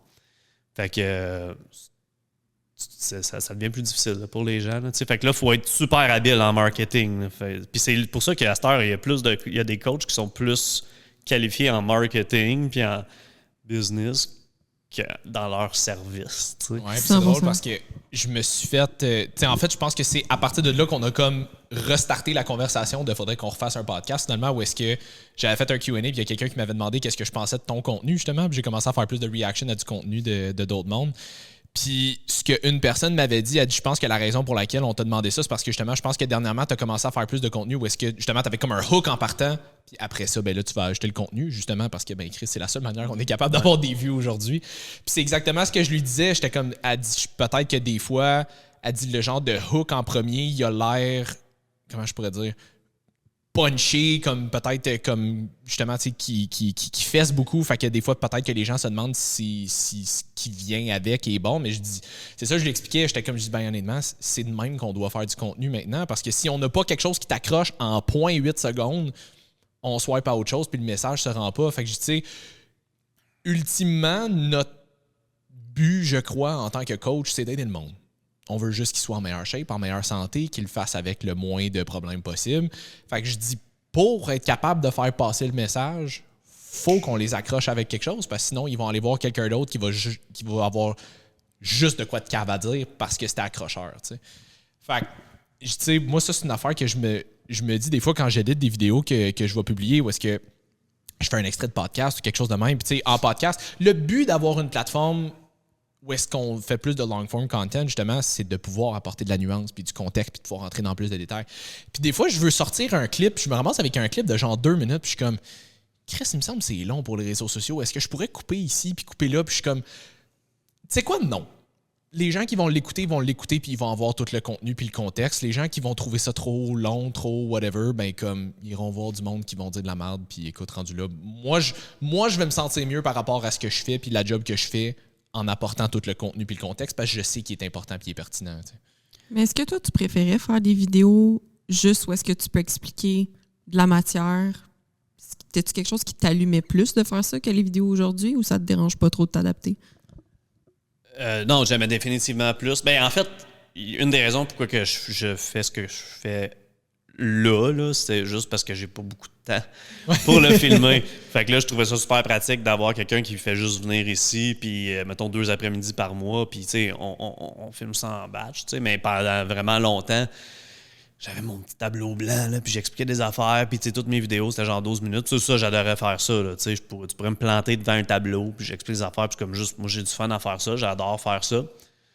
Faudrait que je recommence d'ailleurs à le faire parce que c'est quelque chose qui fonctionne quand même bien. C'est une sorte de mid-long form content, mais ça prend ça. T'sais, vous autres, vous faites ça, puis c'est super. Puis probablement que les gens qui ont écouté votre long form, ça va devenir des clients. Ou s'ils ne deviennent pas des clients, ils vont tirer quelque chose de bon. T'sais. Les gens qui font juste regarder des reels ou encore pire, qui font juste regarder du TikTok, mettons, rien tirer de bon de là. Fait que, mettons, un coach qui essaierait d'atteindre des gens juste en faisant des petits vidéos de même, c'est comme, tu montres jamais d'expertise, tu n'apportes jamais de vraie valeur. Fait qu'en quelque part, c'est que ça prend les deux. T'sais. Puis moi, c'est que là, en arrière de ces petites vidéos-là, j'ai des webinaires, j'ai des formations, j'ai des heures et des heures et des heures et des heures de stock de valeur. T'sais. Mais si je publie ça sur mes plateformes, comme personne qui va me découvrir. Hein. Mais c'est que je pense que nous autres aussi, en tant que coach, c'est juste on triple là-dessus. C'est de la manière c'est de la matière qui nous intéresse beaucoup. Fait que nous autres, en parler pendant des heures et des heures, ça se fait bien. Il y a une raison pour laquelle on est rendu à bientôt 150 épisodes puis qu'on répète tout le temps les mêmes affaires puis qu'on n'est pas payé pour le faire parce qu'on aime ça le faire. Comme genuinely, c'est pas difficile pour nous autres. Des fois, planifier un horaire, c'est difficile, mais ça, c'est notre histoire. Passer avec 1 heure avec Simon, c'est difficile. C'est un challenge. Mais c'est ça, pour nous autres, parce que nous, ça nous intéresse. Puis tu sais, il y en a du monde qui vont regarder ce contenu-là puis que ça va les intéresser légitimement, même si c'est pas nécessairement des coachs, juste parce qu'ils s'intéressent à ça. Mais la plupart du monde, justement, c'est donne-moi la méthode la plus rapide pour avoir mon résultat, puis sac-moi patience après, il s'en fout. T'sais.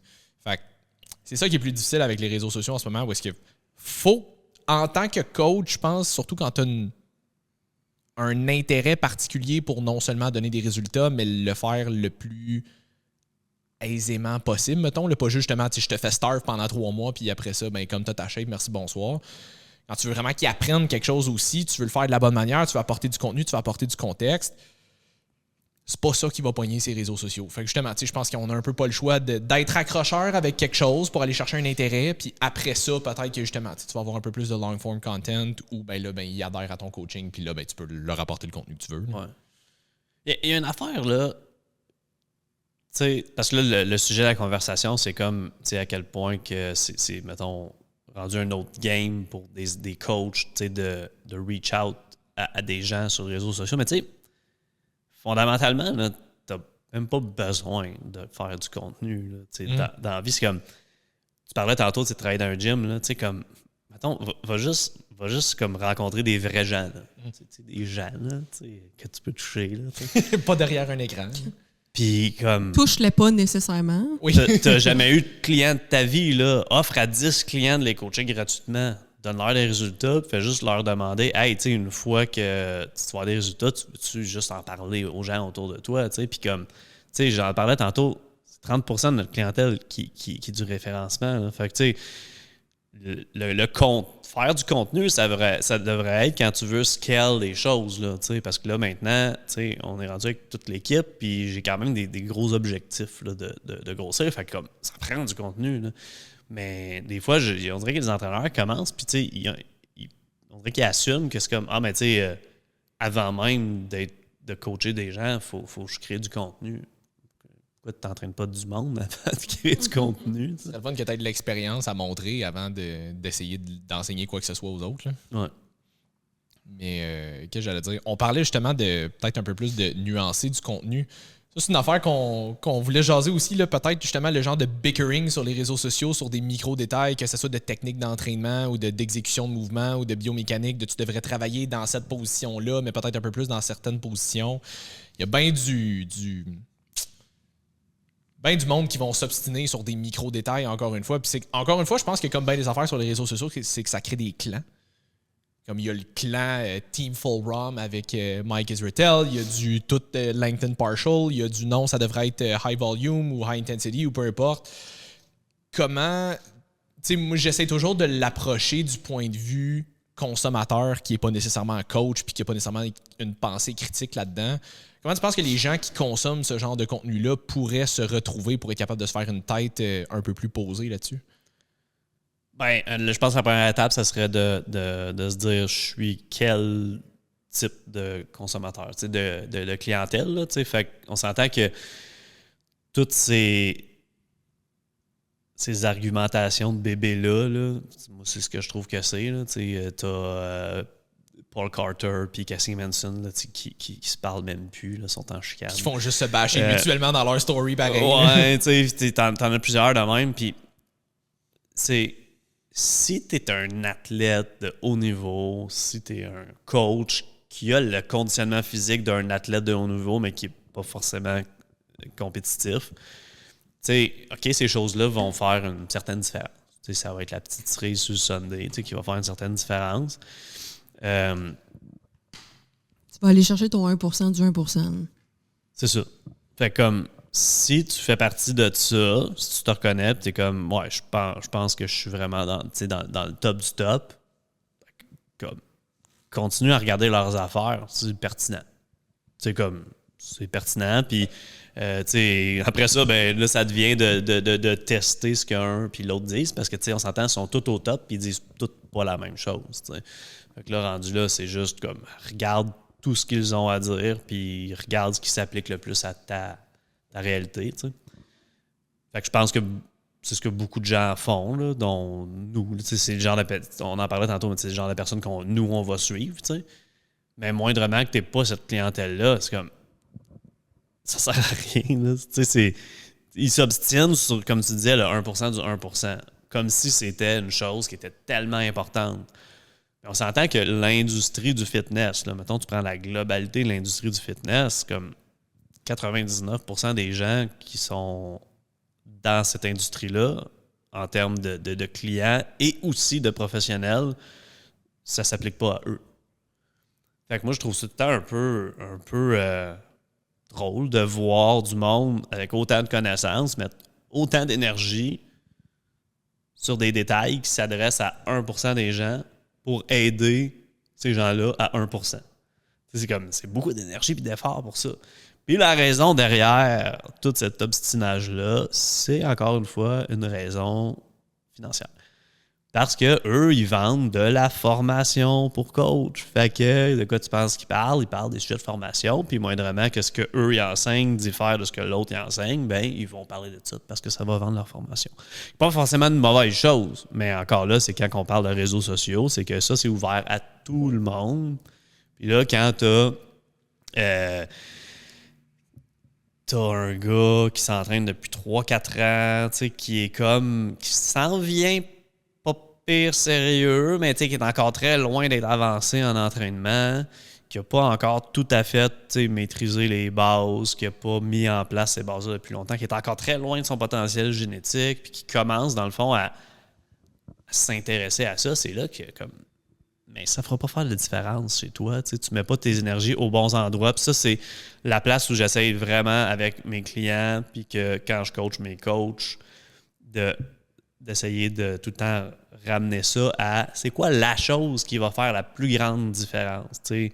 En anglais, on appelle ça un constraint, mais la limitation, c'est quoi la limitation là, qui va vraiment être un game changer chez toi? Puis c'est probablement pas le 2 degrés d'amplitude de mouvement que tu vas aller chercher sur ton exercice, là, ou le fait que tu as utilisé une courbe de force, qui a une courbe de résistance qui est légèrement différente sur un exercice. Comme de la masturbation intellectuelle. J'aime tellement cette expression-là. Ouais. Mais c'est parce qu'il y en a vraiment beaucoup sur les réseaux sociaux. Il y en a vraiment beaucoup, puis c'est exactement ça. Là, mettons, il y a quelqu'un qui va poster une vidéo de son squat, puis OK, il était peut-être pas comme ass to grass. C'est sûr que dans les commentaires, là, t'aurais pu aller jusqu'en bas, ou t'aurais pu descendre plus bas, ou peu importe, tu fais un bench, la barre n'a pas touché à ton chest, oh, mon Dieu, blasphème. Comme, il y a plein d'affaires de même où les gens vont s'obstiner sur du 1 à 2 degrés, puis c'est Paul Carter, je pense, qui avait posté ça sur Thread hier, où est-ce qu'il dit, c'est comme dire que, mettons, l'essence au dépanneur à côté est 1,50, puis l'essence au dépanneur d'à côté est 1,52. Ouais, techniquement, ton 1,50, il est moins cher que ton 1,52. Mais on peut-tu se dire que ultimement la différence est assez minime? Fait que comme c'est beaucoup ça, j'ai l'impression, les gens qui vont s'obstiner sur des micro-détails. C'est comme, ouais, mais moi j'ai raison. Ben, je dis pas nécessairement que t'as tort, mais on peut s'entendre que l'importance du fait que t'aies raison est vraiment moins grande que ce que t'essayes de claim. Là. Ouais. Rien à rajouter là-dessus, c'est de ça. Je pense que l'autre affaire aussi que j'aurais aimé qu'on jase, c'est on parlait un petit peu de la périodisation. En fait, comment tu l'avais appelé? Ta pyramide, je pense, comment tu l'avais appelé? Pour la programmation. La programmation, c'est ça exactement. Parce que ça, c'est une affaire que il y en a qui savent pas c'est quoi la programmation. Il y en a quand même qui vont savoir c'est quoi, ou est-ce que généralement, on a tendance à se faire peut-être une genre d'ordre dans le temps, mettons, de choses qu'on voudrait mettre de l'avant pour l'entraînement. Mais toi, je pense que tu as fait une genre justement de pyramide de priorité de qu'est-ce que tu devrais justement prioriser avant de commencer à penser à peut-être la programmation. Puis je pense que ça pourrait être intéressant d'en parler parce que, encore une fois, les gens ont tendance à focusser vraiment beaucoup sur des détails qui, ultimement, n'auront pas un si gros impact que ça quand la base n'est pas maîtrisée. Là. Ouais, ce sujet-là, ça s'adresse plus à du monde qui sont plus intermédiaires, commencent à être avancés en entraînement, puis commencent vraiment à plus s'intéresser à la programmation d'entraînement. Puis des fois, ils accordent trop d'importance sur certaines choses, pas assez sur d'autres. Pour des gens qui commencent comme entraîneurs aussi, puis tu sais, been there, done that, là, de justement comme complètement passer à côté de l'élément le plus important en mettant trop d'emphase sur la chose la plus importante. Puis, faut que je le rappelle encore souvent là, à beaucoup de coachs, ces choses-là, mais tu sais, c'est mettons que tu veux monter un bon programme d'entraînement, que ce soit pour un client ou pour toi-même, si tu es coach ou que tu n'es pas coach, mais que tu montes tes propres programmes, c'est de comprendre le niveau d'importance de chaque élément dans le programme d'entraînement. Puis, tu voulais-tu, dans le fond, que je passe un peu, tu sais, comme le raisonnement logique de la chose? Ben, tu sais, c'est que, premièrement, as-tu besoin de suivre une structure d'entraînement? Selon moi, tout le monde a besoin de suivre un programme d'entraînement. Mais, tu sais, la première affaire, avant même de penser à structurer quoi que ce soit dans le programme d'entraînement, c'est l'adhérence. C'est sûr que c'est l'élément crucial de base, là, parce que si tu as quelqu'un qui s'entraîne des fois 6 fois par semaine, d'autres fois 2 fois par semaine, c'est comme juste, hey, regarde, il faut adresser ça là, avant quoi que ce soit parce que tout programme ne va pas fonctionner. Puis tout programme va te donner à peu près le même résultat. Ça va être moyen. C'est comme il faut adresser ça en premier. C'est comme l'adhérence. Il faut que ce soit réaliste, plaisant, puis aligné avec les préférences de la personne. C'est ça l'affaire aussi, c'est que des fois, les coachs, mettons, ils vont apprendre d'une certaine école de pensée. C'est comme, non, mais tu sais, il faut faire, tu sais, c'est ça les règles de l'entraînement. C'est comme, mais si ça ne concorde pas avec les préférences de la personne, ben, écoute, elle le fera pas, son adhérence ne sera pas là, fait que le résultat ne sera pas là à base. Là, c'est une affaire qu'on avait dit beaucoup on avait donné une formation plus d'entraînement biomécanique, programmation en octobre dernier, puis c'était vraiment une formation comme niveau 1 pour gens qui voulaient devenir coach. Puis c'est une affaire que j'avais dit plusieurs fois à travers la fin de semaine où est-ce que des fois, on se faisait poser des questions par rapport à on pourrait-tu mettre, mettons, tel exercice en premier au lieu de le mettre à la fin? Est-ce qu'on pourrait faire telle affaire? Tu sais, comme juste des détails qui pouvaient changer. Puis ça, c'est une affaire que je disais souvent. J'étais comme, honnêtement, là, tu peux pas mal tout faire si tu es capable de le justifier. Fait que, tu sais, des fois, il y a des affaires que, tu sais, mettons, je te montre ça. Moi, je pense que ça, c'est ce qui fitterait probablement le plus pour ben du monde. Mais si je tombe avec quelqu'un que ça le fait chier de faire ça, peu importe à quel point moi je crois que c'est bon, si la personne elle le fait pas, ça sera pas bon. Fait qu'on peut-tu trouver une façon de l'adapter, t'sais. Moi, je me souviens d'avoir déjà vu un programme d'entraînement, je pense que c'était montré par Christian Thibodeau. C'était une formation de coach export. Je pense que c'est lui, mais je suis pas certain. Désolé, Chris, si c'était pas toi. Mais je me rappelle d'avoir vu un programme d'entraînement, puis je le trouvais bizarre, le programme. C'était comme, il y avait des exercices de musculation. Après ça, il y avait genre comme 20 minutes de cardio. Puis il y avait d'autres exercices de musculation après. J'étais comme, c'est fucking weird. J'essayais de comprendre la logique. Weird ben sandwich d'entraînement. Ouais. Mais tu sais, mettons que tu as un client que tu veux être sûr qu'il fait son cardio, là, puis que tu lui donnes son programme de même, c'est comme, ben, il va le faire. C'est dans le milieu de son entraînement, tandis que si c'est à la fin. Mais tu sais, ça, là, c'est le genre de choses qui sont des idées de génie d'un programme d'entraînement. Puis c'est pas dans les affaires super complexes de volume, c'est juste comme. Faut que tu aies un résultat, puis c'est comme, faut que tu t'arranges pour que les choses se fassent. T'sais. C'est juste pour dire que tu vas le motiver à commencer son workout parce qu'il aime ça s'entraîner. Tu lui donnes un peu de musculation, tu t'assures qu'il fasse son cardio, fait que tu le plugues dans le milieu, puis tu finis avec le accessory work qui est peut-être moins important. Genre. Ouais, c'est ça. Ouais. OK, en tout cas. Mais je trouve ça cool, des affaires de même, parce que ça m'est arrivé quelques fois dans les dernières semaines / mois où est-ce que j'avais des clients qui me demandaient, mettons, on pourrait-tu faire une emphase un peu plus sur telle affaire ou whatever. Puis comme je réinventais des splits d'entraînement avec des affaires qui étaient un peu non conventionnelles, mettons, là, tu sais, pas le push-pull legs, là, upper lower, whatever, tu sais, comme je faisais des mix and match qui avaient comme pas tant rapport. Mais ça faisait des affaires où est-ce que ça fitait bien, puis comme c'était plus spécifique à lui précisément. Puis des affaires comme ça, je trouve ça cool où est-ce que c'est très facile, c'est une des raisons pour lesquelles je me fais demander des fois qu'est-ce que tu penses de tel programme ou whatever. Je suis comme, je sais pas, je connais pas la personne, c'est fait pour qui, c'est quoi le contexte, est-ce que whatever. C'est très facile de regarder un programme et de faire comme, non, c'est de la merde. Attends, ça s'adresse à qui? Y a-tu un contexte? Y a-tu une affaire spécifique qui fait que pour la personne, ça donne bien? Tu sais, le programme que tu viens de dire, c'est très facile de faire comme, what the fuck, 20 minutes de cardio en plein milieu. Ouais, mais attends, dans ce contexte-là, ça ferait du sens. Fait que ça te force à, justement, tu sais, te casser la tête un petit peu plus, puis en même temps, ben, comme tu dis, c'est l'adhérence. C'est l'adhérence qui est le plus important. S'il a besoin de faire son cardio, on va trouver une façon qui adhère au plan. Ouais. Mais il y a quand même des erreurs. Tu sais, que tu regardes un programme d'entraînement, puis tu sais, mettons, tu vois la personne, elle te fait faire du... Squat, bench, deadlift dans le même workout. Du SBD en powerlifting, ça se fait fréquemment. Pas de problème avec ça, mais... Tu sais, mettons, OK, c'est un programme de perte de gras, puis là, c'est des entraînements, mettons, des exercices de haut de corps, bas de corps qui sont combinés, puis la personne, mettons, t'as un Romanian deadlift combiné avec un bent over row. Non, mais tu vas le voir, parce que les deux personnes sont comme, c'est 2 exercices, tu sais, c'est 2 exercices de un chaîne postérieur. Ouais. Ouais, j'avoue qu'il est quand même évident, mais tu sais, fait que, mettons, un seated row. Un RDL avec un seated row. Mais là, c'est comme, en pratique, la personne, après 2 séries, elle serait plus capable de tenir ses barres, tu sais. Tu sais, c'est des petites erreurs comme ça. C'est comme, tu sais, je vais regarder un programme d'entraînement, tout ça, je vais le savoir, tu sais, la personne, elle va mettre, mettons, un straight arm pull down avec un dumbbell press. C'est comme, c'est dual chest. Ouais, mais dans les 2 cas, les triceps sont fucking sollicités, puis là, ton dumbbell press, il va baisser à une vitesse extraordinaire, tu sais. Il y a quand même des erreurs là, qu'on peut spotter juste en regardant un programme, mais... Mais tu vois, c'est drôle parce que même ces erreurs-là, ils paraîtront pas tant que ça sur un débutant. Parce que généralement, les débutants, ils forcent pas assez dans le gym pour dire que ça va vraiment dépotentialiser l'exercice qui vient après. Un RDL puis un seated row, je te garantis que la personne va dire « Je peux regarder tenir ma barre, parce que si on regarde tenir la barre, de base, si c'est un exercice en station. » C'est ça. Fait que... il y a des affaires comme ça qu'on regarde des fois où est-ce que t'es comme, je suis pas mal sûr que t'aurais pu le faire différemment. Mais tu sais, mettons, squat, bench, deadlift, oui, mettons, c'est ça. Puis on parlait de contexte, mais contexte powerlifting, ça va. Manon, 52 ans, qui s'est jamais entraîné de sa vie, peut-être pas le meilleur split que tu peux y donner pour commencer. Ça veut pas dire que c'est mauvais. C'est ça, j'allais dire. Pour commencer, probablement pas. Ça. Mais tu sais, encore là, il y a un autre argument aussi où est-ce que, tu sais, c'est aussi niaiseux que, genre, moi, mettons, tu me fais faire du squat, puis tu me donnes, genre, 1 minute de break entre chaque série, je vais vomir. Genre, je vais être gassed out, ça sera pas long.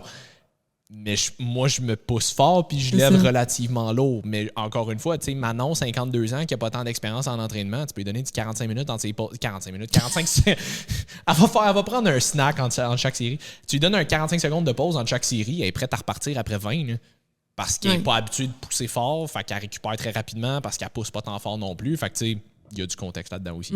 Ouais. Mais...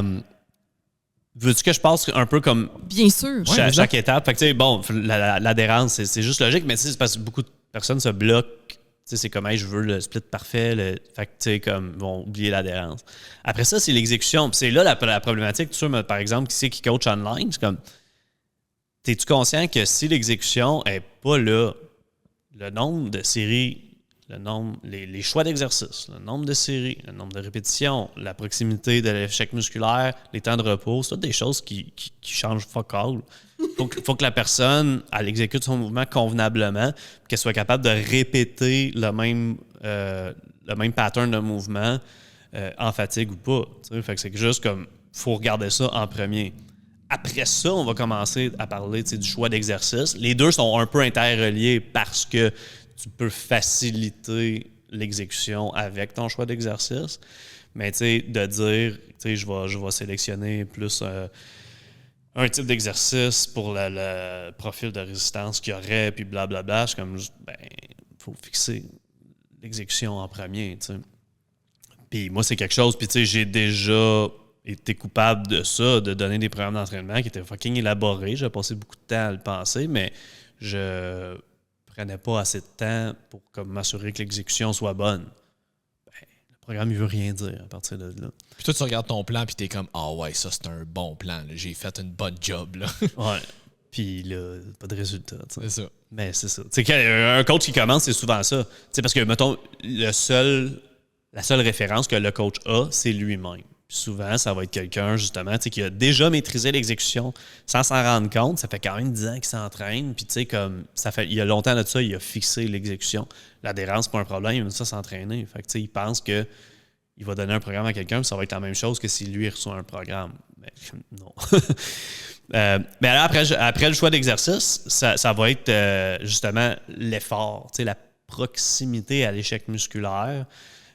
Puis juste le volume global, tu sais, qu'il faut penser. Fait que, tu sais, si la personne elle maîtrise son exercice, mais que tu lui donnes 6 reps ou 12 reps, la personne perçoit la même difficulté parce que dans le fond, elle a utilisé la même charge. Fait que tout ce que ça change, c'est que si elle faisait 12 reps, elle avait genre 8 reps en réserve, puis si elle en faisait 6, elle en avait genre 18 en réserve. Oui. Ben,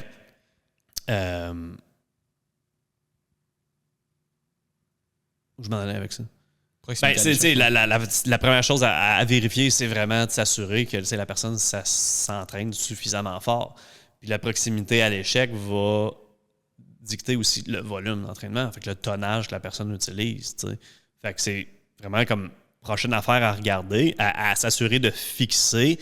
Puis là, après ça, on va rentrer dans un schéma de répétition. Parce que, tu sais, justement, donner du 6 reps, du 12 reps, ça sert à rien si la personne n'a pas une certaine proximité à l'échec. Puis après ça, ben là, on va commencer à parler bon, ben c'est quoi les rep range que tu veux travailler, c'est quoi le niveau d'intensité, tu sais, le pourcentage d'intensité selon, on travaille plus en force, en puissance, on travaille dessus plus en hypertrophie, en force endurance. Fait que là, on va sélectionner un peu les pourcentages dans lesquels on veut travailler par rapport au max de la personne, puis c'est basé là-dessus qu'on va déterminer c'est quoi le volume qu'on veut avoir, fait que c'est quoi le nombre de séries puis les répétitions qu'on veut avoir. Ça va être basé là-dessus. Après ça, selon ces choses-là, on met un temps de repos puis un tempo. Tu sais, des fois, le monde vont me poser des questions, genre vas-tu baser mon volume d'entraînement sur mes temps sous tension, tu sais, les tempos que j'ai vis-à-vis mes reps? Comme je sais, ça n'a pas rapport. Là. T'es rendu loin. C'est quoi ton objectif? Veux-tu un temps de repos complet? Ben, selon l'intensité, tu adaptes le temps de repos. Ou bien, si-tu des objectifs plus comme cardio-métabolique peut-être, ou d'endurance, fait que là, ben, tu vas peut-être avoir des temps de repos incomplets.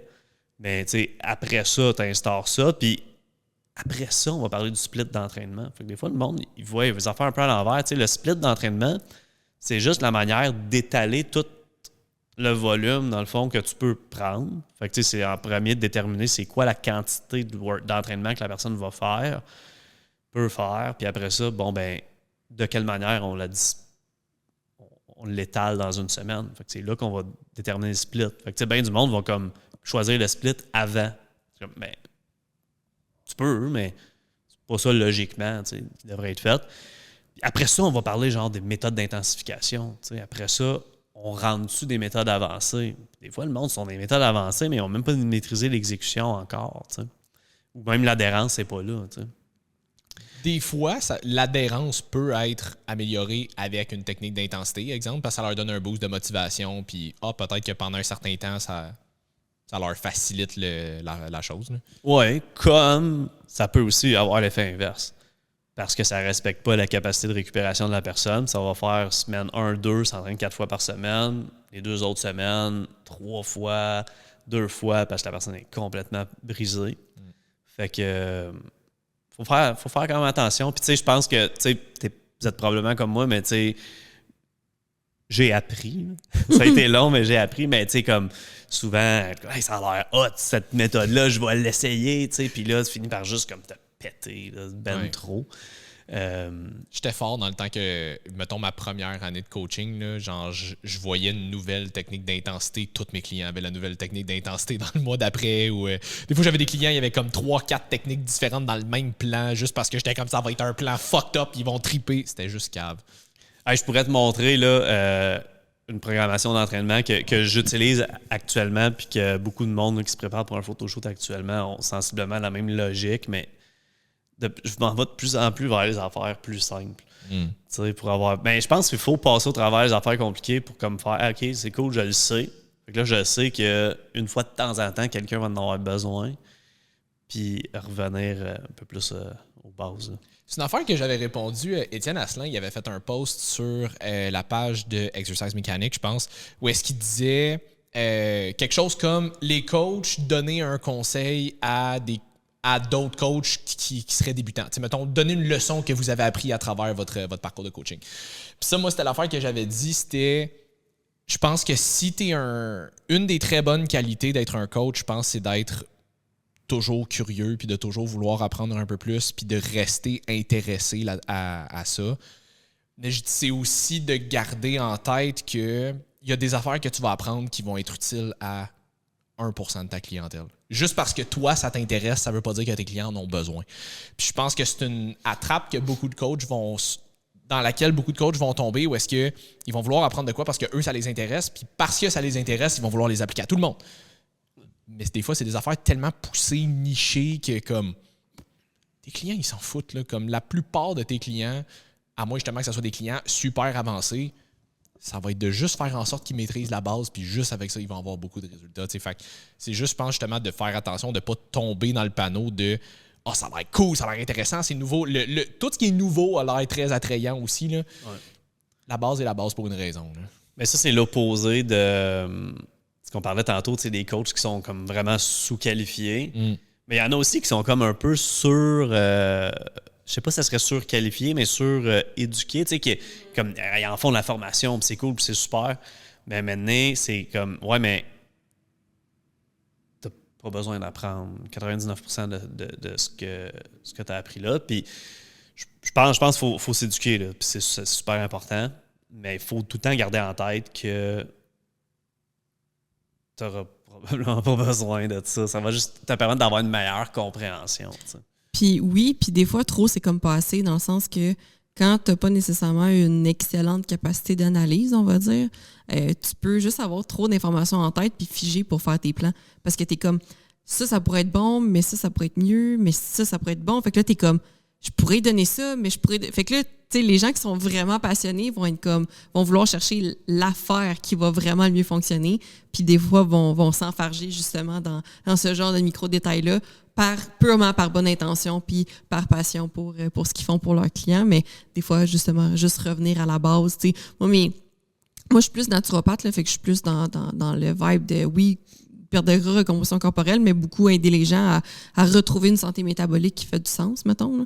Fait que pour moi, l'entraînement, c'est un outil parmi tant d'autres juste pour faire bouger les gens. Tu sais, puis souvent, j'ai des clientes qui aiment ça plus courir, qui aiment ça aller faire du ski, comme plein d'affaires. L'entraînement, c'est juste on the side pour bouger plus puis conserver un peu de masse musculaire parce qu'ils sont conscients que c'est quand même important en vieillissant.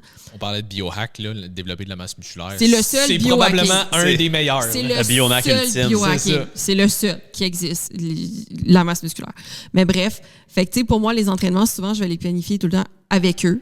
Fait que c'est comme, OK, c'est quoi les exercices que tu préfères? Qu'est-ce que tu as envie de faire ce mois-ci? Qu'est-ce que tu as envie de faire pour les 4 prochaines semaines? On a fait à l'affaire. Tu sais, moi, je vais m'arranger avec mes connaissances pour programmer ça d'une façon qui fait du sens, mais toujours dans, OK, as-tu plus envie, tu sais, selon ce que tu vis en ce moment dans ta vie, ton stress, ton sommeil, ta digestion. Est-ce que tu as envie qu'on travaille un peu plus sur, tu veux-tu pousser plus? Est-ce que tu aimes mieux faire plus de charges? Est-ce que tu aimes mieux, on fait quelque chose d'un peu plus cardio? Tu sais, qu'est-ce que ça te tente de faire ce mois-ci? Puis je bâtis quelque chose en fonction de ça parce que ça leur permet d'aimer leur plan, puis je suis sûre qu'ils vont y adhérer. Puis s'il y a quoi que ce soit, ben ils me le disent, puis on change.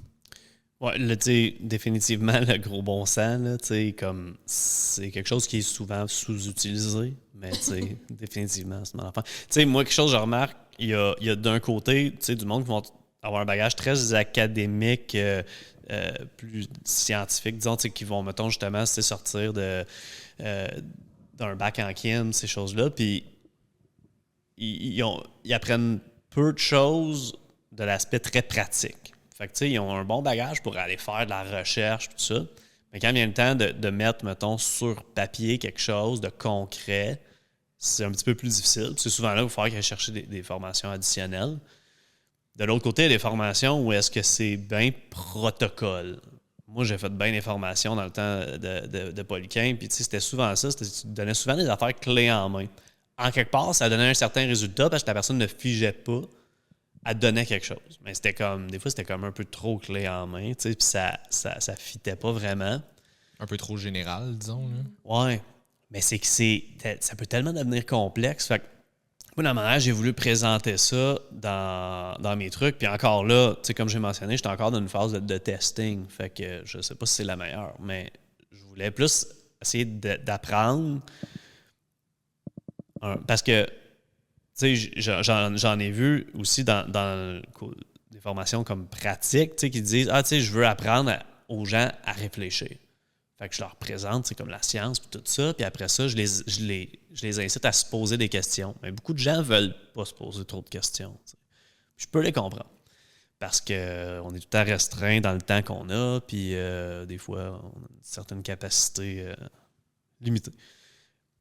Fait que moi, ce que je voulais faire, c'était plus, je vais te donner des questions à te poser qui sont clés en main. Tu sais, genre comme si tu prends ton cerveau, puis tu le mets sur une feuille de papier, puis c'est comme question A, oui ou non.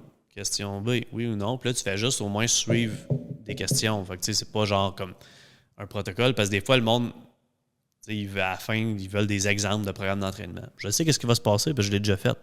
Des exemples de programmes d'entraînement, c'est exactement ce que les clients ont. T'sais.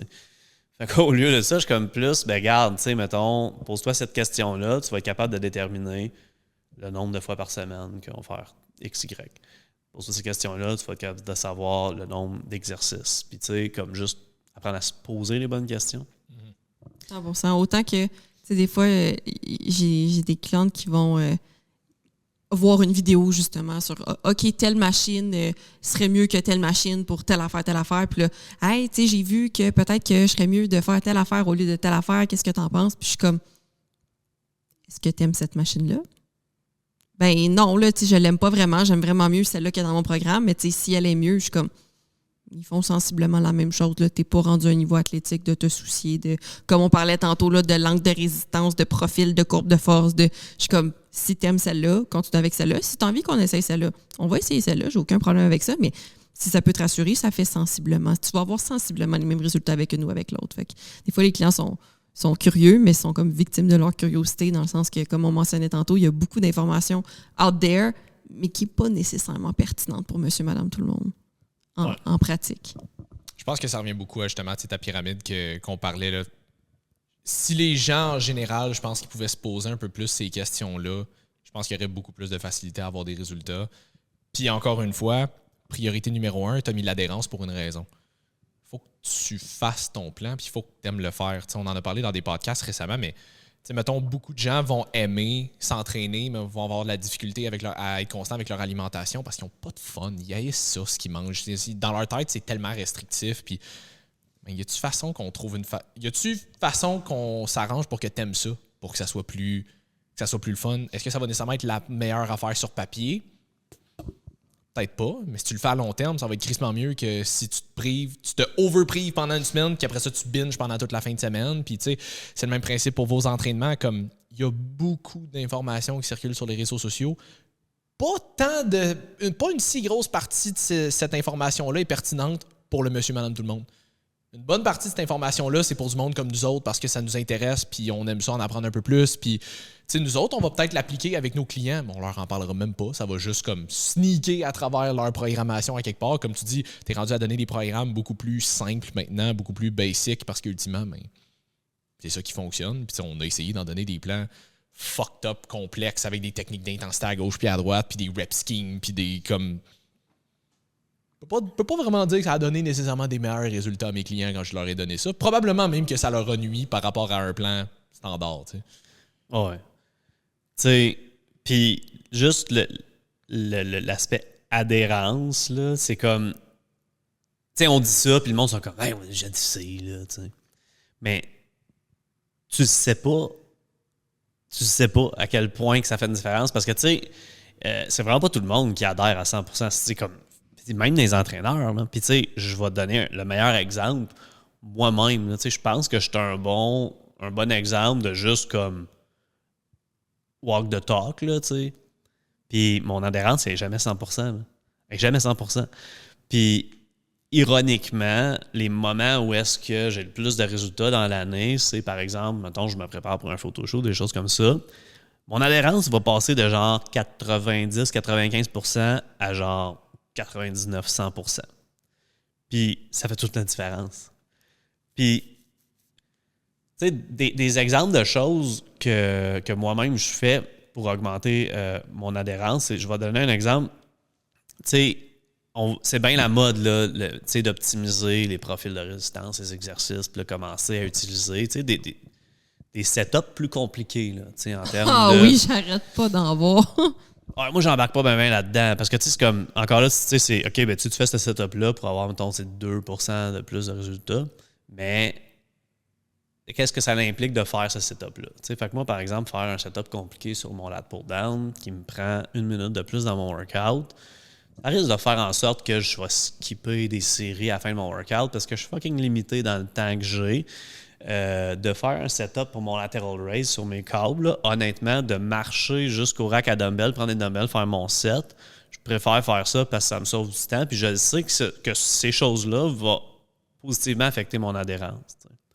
Puis 100% que pour quelqu'un qui, genre, qui fait plusieurs compétitions bodybuilding par année ou qui est encore pire un athlète professionnel, comme oui, tu sais, mets-toi 3 heures à l'horaire pour ton workout.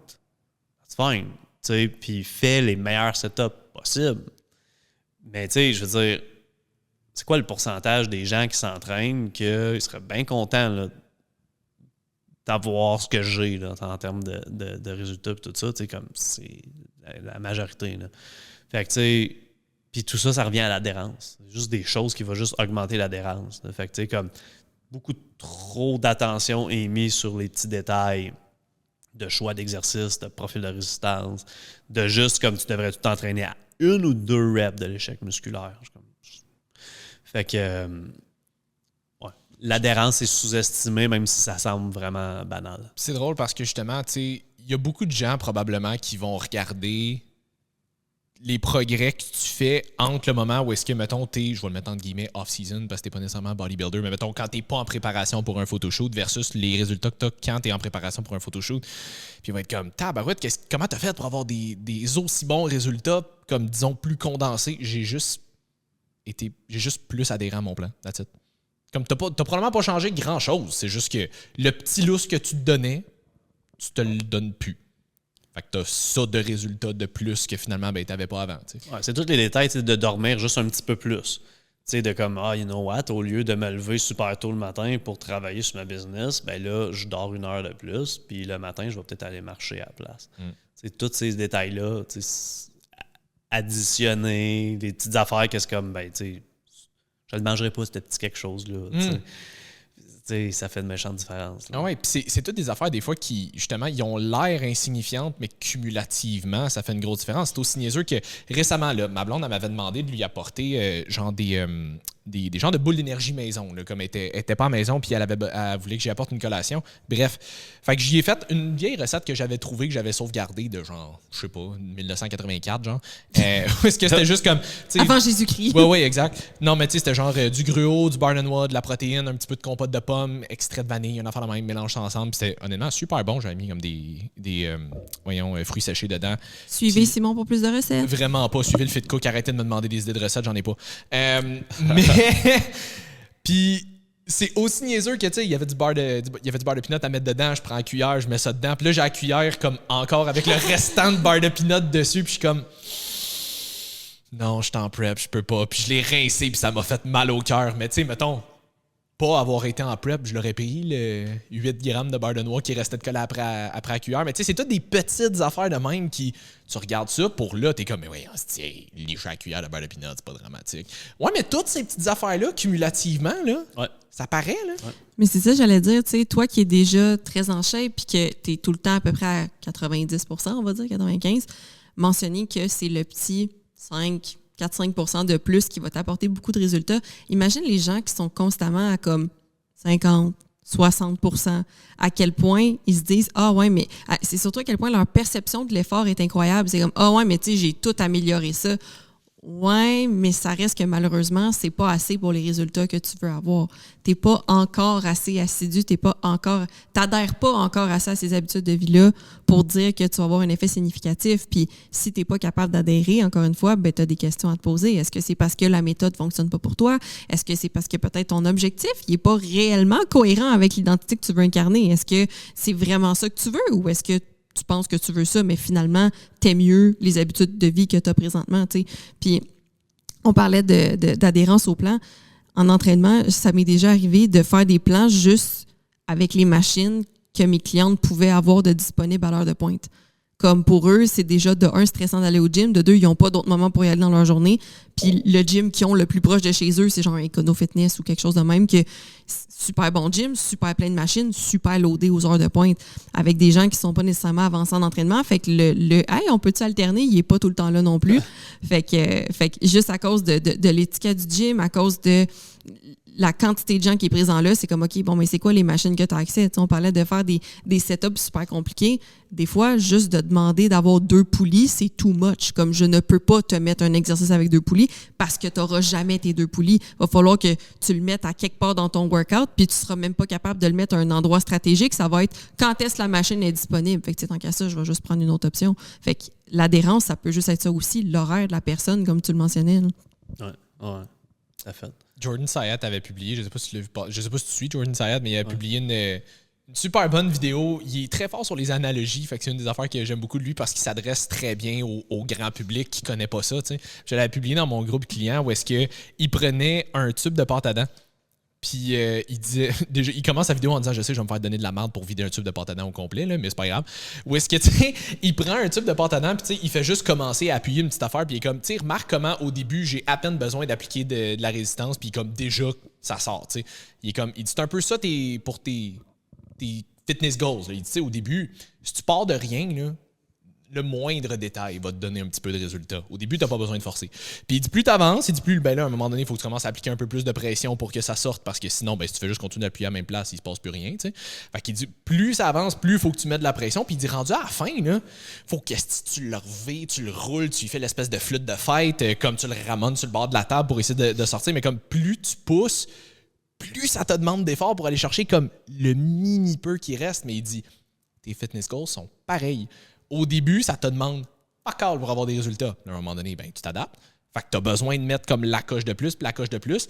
Mais si tu veux aller chercher comme le maximum de résultats que tu peux, le petit peu qui te manque va te requérir tout ça de plus d'efforts pour être capable de te rendre. Fait que c'est un peu ça que tu dis. C'est un peu ça que je fais en ce moment avec ma période de photoshoot aussi, où est-ce que en temps normal, on est super assidu puis on a des bons résultats, mais les fois qu'on a les meilleurs résultats, c'est le 5 à 10% de plus qu'on switch à on. Là.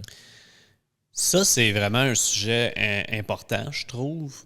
Tu sais, quand on parlait tantôt de biohacking, tu sais, je dis pas que ces choses-là, ça marche pas. Mais c'est souvent, la plupart des trucs de biohacking, ben, ça va aller te donner le petit pourcentage de plus. Comme les setups compliqués là, d'exercice. Puis c'est justement pour aller chercher ce petit résultat-là à la fin, tu sais.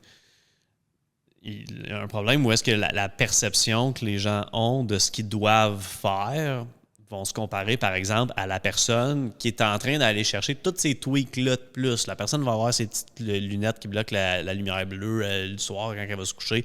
Elle va prendre 18 suppléments différents. Va faire de la masso à tous les jours, plusieurs fois par semaine. Va utiliser des bains froids.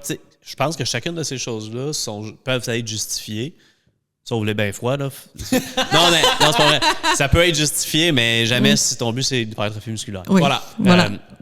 Fait que, tu sais, il va faire toutes ces choses-là, en plus de s'entraîner, en plus de manger sa coche. Puis là, t'as la personne qui est comme vraiment des années-lumière de là. Puis juste, cette personne-là, ça ferait juste passer de boire 18 bières par semaine à 4 par semaine, verrait des résultats significatifs. Puis là, t'as cette personne-là qui regarde, hey, moi, si je veux être en shape, il faut que je fasse tout ça.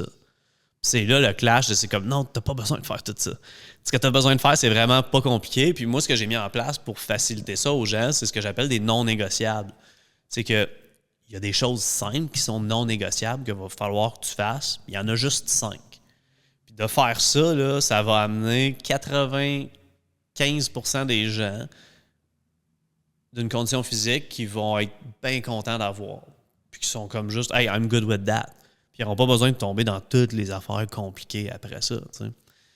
Puis c'est ça, c'est tout le temps comme de faire comprendre ces choses-là puis de bien communiquer. T'sais. Fait que c'est juste une question de perception. T'sais. Je me souviens d'un client, lui, ça m'avait marqué. Puis c'est drôle parce que je l'avais eu comme client dans le temps où est-ce que j'avais pas de structure éducative puis tout ça. C'était, il venait me voir, je l'entraînais, il repartait. Puis la prochaine fois qu'il revient me voir, c'est la prochaine fois que je vais parler avec. Puis dans ce temps-là, j'avais pas vraiment de moyen de faire quoi que ce soit en nutrition qui faisait du sens parce que j'avais pas les systèmes que j'avais actuellement. Fait que lui, il venait me voir surtout pour faire les trainings. Puis là, maintenant, il y avait beaucoup de poids à perdre. Puis il est venu, il vient me voir maintenant, il me dit « Hey, je suis allé voir un nutritionniste. » C'est drôle, le monde dit nutritionniste, mais dans le fond, c'était juste quelqu'un qui avait fait un cours puis qui avait le certificat en naturothérapie, même pas naturopathe. Puis, mais tu sais, pas grave, la personne peut quand même aider sur la nutrition, mais lui disait c'est un nutritionniste. Puis, tu sais, il m'a fait un plan, puis là, moi, ça m'a marqué. Il m'a dit, hey, c'est une job à temps plein, manger pour être en shape. Parce que lui, c'était ça sa perception. Parce que lui, s'était fait faire un plan qui avait 6 repas par jour. Puis, chaque repas était des repas, par exemple, avec de la viande et légumes, tout ça. Fait que c'était difficile à faire. Puis, il n'y avait pas d'explication de comment, tu sais, ça pourrait être remplacé par ça. Puis, tu sais, en fait, t'es posé manger 6 fois par jour, tu pourrais combiner ça en 3 repas. Puis, tu sais, comme il n'y avait pas toute l'éducation, mettons, autour. Fait que lui, il regardait ça, puis c'est comme, hey, je dois manger 6 fois par jour, je dois manger de la viande à tous mes repas, je dois, tu sais, parce que la personne s'est comme fait te remettre un plan sans l'éducation, tu sais. C'est drôle parce que ce gars-là, il a abandonné à plusieurs reprises dans le processus. Il venait m'entraîner, il y avait des résultats, il venait s'entraîner, il y avait des résultats pas tant que ça, puis il n'y avait pas, tu sais, comme tout le support qu'on pouvait lui donner maintenant avec la technologie. Je l'ai pas vu pendant plusieurs années, puis il m'a recontacté, genre 5 ans plus tard, après la COVID, il avait repris un autre, je pense, comme 40 livres. Tu sais, il était au sommet, là, tu sais, il était rendu probablement à 100 livres à perdre. Puis il m'a recontacté, puis il est recommencé avec nous autres. Puis ça fait comme là, un bon 2 ans qu'il est avec nous autres. Là, steady. Là, il est steady pour la première fois de sa vie. Puis il a des résultats qu'il n'a jamais eu avant. Puis il a fallu justement qu'on brise bien des croyances comme ça. Parce que lui, sa perception, c'est une job à temps plein, est en shape. J'étais comme, non, mais c'est pas ça. C'est là que dans ce temps-là, tu sais, je voyais le monde dans mon bureau. Puis souvent, il me disait des affaires comme ça. Puis j'étais comme, ouais, mais là, moi, j'ai 1 heure avec lui. Puis c'est le temps de faire son workout. J'ai pas le temps d'y donner une formation. Fait que là, souvent, j'étais comme, dans ma tête, ce que je me disais quand le client est assis en face de moi, c'est j'aimerais ça l'asseoir là, devant un PowerPoint, puis il donner de la formation, de l'éduquer, parce que lui a besoin d'éducation. Il n'a pas besoin d'une heure de PT avec moi. T'sais. C'est ça qui a fait que j'ai switché vers ce qu'on fait aujourd'hui, parce que ça compte toutes ces... C'est comme, fuck, cette personne a vraiment besoin de comprendre les choses, mais j'ai pas le temps d'y expliquer. Ma job, c'est de superviser son entraînement aujourd'hui. Puis je me souviens, moi, dans le temps que je travaillais au Énergie Cardio, on avait beaucoup de, justement, des consultations. Genre que le client s'abonne, il a droit à une consultation gratuite avec un entraîneur. En s'abonnant, tu as 1 heure avec. Puis le pire, c'est qu'avant, c'était une demi-heure. Mais mettons, tu as 1 heure avec, faut que tu y fasses une évaluation, faut que tu regardes ses mouvements, faut que tu y fasses un programme d'entraînement, faut tout que ça soit fait dans ton heure. Hey, j'ai pas le temps de te donner ben de conseils. S'il faut que je fasse ton évaluation complète puis que je te fasse un plan dans cette heure-là, je m'excuse, pas ton évaluation gratuite qui va faire grand-chose. Puis encore une fois, c'est que tu sais, déjà là, si on était capable de convaincre le client de « Hey, t'aurais probablement besoin d'un suivi, d'aller chercher une coupe de séance, whatever », souvent les clients, ce qu'ils veulent, c'est des renouvellements de plans, puis c'est tout. Tu sais, mettons, il dit « Ah, je vais prendre une séance par mois pour l'année. » J'ai encore une fois 1 heure avec toi pour te montrer ton nouveau programme d'entraînement, voir comment le dernier s'est passé, te le montrer, s'assurer que l'exécution des mouvements est bonne, puis comme j'ai pas le temps de t'apprendre grand-chose. Mais souvent, les clients, ben, du moins ces gens-là, souvent, ils vont pas dire « Hey, j'aimerais ça qu'on se prenne, mettons, une séance dans le mois puis que tu me coaches plus en nutrition. J'aimerais ça savoir un peu plus comment bien manger. » Puis tout ça, ils sont comme « Je m'en viens au gym. » Hey, là, moi, ça, c'est une affaire que j'avais dit. Quand j'étais parti des gyms plus commerciaux puis que j'étais rendu plus dans le privé, j'avais probablement eu des meilleurs résultats en 3 mois que j'avais eu dans les 3 dernières années avec mes clients. Juste parce que là, j'avais le temps de pouvoir vraiment faire des suivis complets puis de regarder tout le mode de vie, pas juste de faire un programme d'entraînement. Puis, fait que, ça m'a donné beaucoup d'expérience. Mais à quel point est-ce que tu peux réellement aider un client avec 1 heure par mois ou est-ce que tout ce que tu lui donnes, c'est un programme d'entraînement? Pas tant que ça. J'ose croire, parce que tu sais, je suis moins à jour, disons, à ce qui se fait ailleurs. Tu sais, je suis tellement dans ma business avec nos coachs que tu sais, c'est rare que je parle avec d'autres coachs, tu sais, de l'extérieur et tout ça. Fait que j'ai pas tant de feedback de ce qui se fait ailleurs.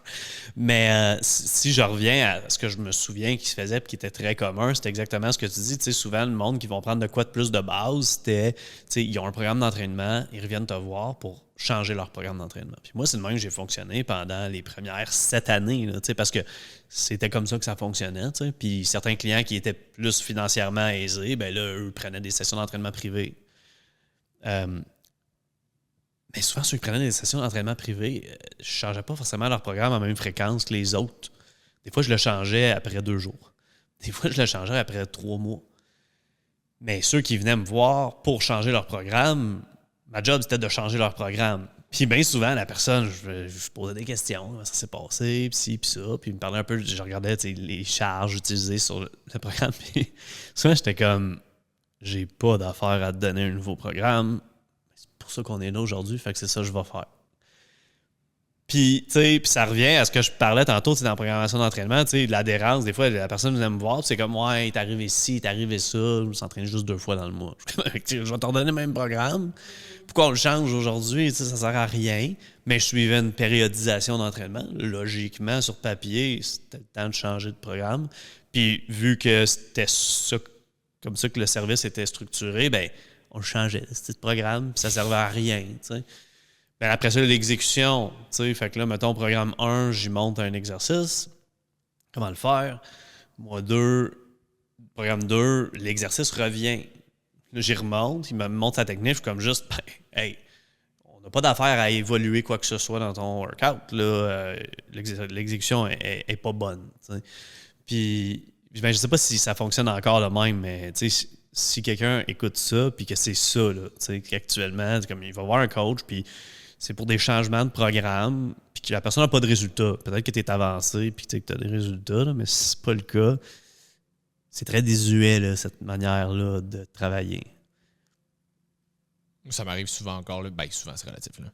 Mais ça m'arrive encore d'avoir des clients que, justement, moins bon mois, peut-être été malade, en tout cas, c'est moins entraîné, puis faire comme, on va juste garder le même programme pour le prochain mois. Tu l'as pas fait. Parce que tu vends, c'est un accompagnement et non pas un changement de programme. C'est ça. Puis, tu sais, je veux dire, ultimement, surtout, tu sais, mettons, je sais pas, quelqu'un qui a un objectif de perte de gras, on peut continuer de travailler sur, on peut faire des changements peut-être niveau alimentation, whatever, puis peut-être que même là, hey, écoute, moi aussi, on fait la même affaire, tu l'as pas fait. Ça me sert à rien de faire des ajustements, tu aurais eu les résultats si tu l'avais fait. À moins que ça soit parce que tu avais de la difficulté à adhérer au plan, c'était pas des facteurs extérieurs qui ont fait en sorte que tu l'as pas fait, tu avais de la difficulté parce que tu n'aimais pas ça aussi ou ça, OK, on va peut-être faire des ajustements pour que tu y adhères plus. Mais si le problème, c'était pas que tu y adhérais pas, c'était juste, j'ai eu des imprévus, j'ai été malade, whatever. Il y en a ça de même. Hein. Mais il y en a qui aiment ça aussi, changer de programme des fois même 3 semaines, 4 semaines, juste parce qu'ils ont besoin de variété dans leurs exercices. Puis même s'ils sont conscients que, bon, c'est pas ça la meilleure méthode au monde, mais ils sont comme, ben moi, j'aime ça changer de programme, puis j'aime ça changer des exercices. Fait qu'encore une fois, on revient à l'adhérence. Il y en a qui aiment ça changer aux 4 semaines, juste parce qu'ils adhèrent mieux. Puis au pire, tu sais, moi, je garde tout le temps certains exercices, là, tu changes pas tout au complet. Mais c'est la même chose pour l'alimentation aussi. Il y en a des fois, c'est comme, ben là, on n'ajuste rien, tu baisses pas mes calories, mais ça va bien. Comme tu es heureuse, tu es heureux, tout va bien, ton poids descend, tes objectifs. Pourquoi est-ce que je toucherai à ton âge? Je ne vais pas baisser tes calories pour le plaisir de baisser tes calories. Ton corps, il est content. Tout le monde est content. Il faut que toi, tu sois justifié. Ben, c'est ça. C'est comme, je vois pas, je peux si tu veux, mais je suis comme, explique-moi qu'est-ce que ça t'apporterait de. Mais souvent, les gens sont comme, je pensais que c'était ça, tu sais, ou comme changer de plan aux 4 semaines, il y en a aussi, c'est juste, je pensais que c'est ça qui apportait des résultats, puis t'es comme, non, tu sais, comme tu mentionnais, moi, c'est quelque chose que je fais beaucoup avec ma clientèle aussi, mais faut que tu défasses tes croyances limitantes. Peu importe, c'est sur quoi, que ce soit sur l'alimentation, sur le type d'entraînement, sur ta vie en général, faut que tu défasses tes croyances limitantes, puis les gens, ils en ont beaucoup. Ouais, mais ça, c'est une affaire que je me souviens, j'avais eu une cliente à un moment donné, elle avait perdu, genre, 40 livres en 6 mois, là, ça allait vraiment bien, ces affaires. J'ai pas touché à son plan alimentaire une fois à travers ces 6 mois-là. Ça allait juste bien. Puis comme à tous les mois, pas à me le demander dans le sens qu'elle voulait que ça change, mais elle était comme, on fait pas d'ajustement au plan. Je suis comme, tu perds du poids, ça va bien. T'as pas faim, t'aimes ce que tu manges, pourquoi on changerait quelque chose? Ça va bien. Comme il y en a des fois, comme tu dis, on fait des ajustements à la semaine parce que, ça c'était peut-être moins hot finalement. OK, bon, on va l'ajuster, mais ça c'est le bout justement, d'avoir du feedback. Ça, c'est une affaire que je dis tout le temps à mes clients. Plus tu me donnes du feedback, plus c'est facile pour moi de t'en donner en retour aussi. Ouais. Quand tu es capable d'avoir un suivi plus tight comme ça avec tes clients, ça fonctionne habituellement pas mal mieux. Là. Mais tu sais, la job d'un coach, oui, c'est de donner des directives, de donner des changements, mais c'est aussi souvent d'empêcher les gens de faire de prendre des mauvaises décisions. Fait que c'est comme juste ça. Non. C'est ça. On est là pour les encadrer le plus possible, finalement. C'est ça. Hey, ça fait déjà quasiment 2 heures qu'on roule. Si t'avais un... ça passe vite. Si t'avais... Moi, je le sens parce que justement, fin de prep, j'ai plus tant de gras autour des fesses. Je commence à avoir mal au cul. Mais si t'avais un mot de la fin sur lequel laisser les gens, quelque chose peut-être pour qui réfléchissent par rapport à l'adhérence par rapport à leur programme, comment magasiner son coach, comment filtrer de l'information, un mot de la fin. Hey, tu me prends au dépourvu. Yes! Ben, tu sais, on l'a déjà mentionné tantôt, mais tu sais, de magasiner son coach d'une certaine manière. Pas de magasiner, parce que si tu magasines, c'est que tu regardes les prix, puis honnêtement, je me fierais pas là-dessus parce que tu peux passer beaucoup de temps à pitcher de l'argent aux toilettes parce que tu n'as pas pris le bon coach. Mais plus regarder, justement, tu sais, comme... Analyser, mettons. Les témoignages, l'historique de l'entraîneur, puis regarder un peu la satisfaction des clients. Mais tu sais, c'est de garder en tête que ça va te permettre de maintenir une adhérence. Parce que si le coach, il sait ce qu'il fait, puis que les clients ont des résultats, ben, quelque part, c'est ça qui va maximiser tes chances d'adhérer parce que tu vas probablement avoir l'approche qui va te convenir. Si les gens voulaient avoir un peu plus d'informations sur toi, les offres que tu fais, ton coaching, comment prendre rendez-vous avec toi, comment ça fonctionne? Je dirais que le chemin le plus simple, ce serait d'aller sur ma page Facebook. C'est Coach Boucher sur Facebook. C'est Coach Boucher sur Instagram aussi. Juste chercher Coach Boucher. Même chose, si tu cherches ça sur Google, tu vas trouver nos Google Reviews. Tu vas être tagué dans le post pour ce podcast-là aussi. Là. Hein? Tu vas être tagué dans le post pour comme l'annonce de ce podcast-là aussi. Simple de même. Ironiquement, je cherche pas mon site web. On n'a pas de site web encore. Ce serait définitivement temps que je mette ça sur pied. Oui. Ouais, fait que voilà. Fait que de vous suivre là. Puis c'est ça. Fait que Coach Boucher, t'as pas de TikTok? Ah, j'en ai un. Coach Boucher aussi. OK. Y a-tu du contenu là-dessus ou c'est juste sur Instagram? Je sais qu'il y en a qui en ont un, mais... Et je ne vais jamais voir ce qui se passe. Oh, wow, ça, c'est un money move. Ouais. Très cool. Hey, merci beaucoup de nous avoir reçus dans ton gym pour ce podcast-là aujourd'hui. C'était très cool. Merci de m'avoir reçu au podcast. Très, très nice. Jess, un petit NIH qui est brandé NIH aujourd'hui avec son chandail. Oui, j'ai pensé à brander vu qu'on n'a jamais de supplément ces temps-ci, mais www.nihsupp.com avec le code WUACV10 pour un 10% de rabais sur vos commandes en ligne. Sinon, les suppléments sont aussi disponibles dans plus de 80 points de vente et entre autres chez Shop Santé. Ça paraît-tu qu'elle a fait des stands, des événements récemment avec NIH? Sinon, c'est pour votre merch de Oversize Machine aussi. Commandez vite pour vrai parce qu'il y a beaucoup d'événements de bodybuilding qui s'en viennent puis toute la nouvelle merch est en train de partir au PC. Fait que pour vos Oversize Machine, le lien est dans la description aussi avec le code WUACV10. Puis on se voit pour un autre épisode de Woke Up and Chose Violence la semaine prochaine. Bye tout le monde! Salut tout le monde!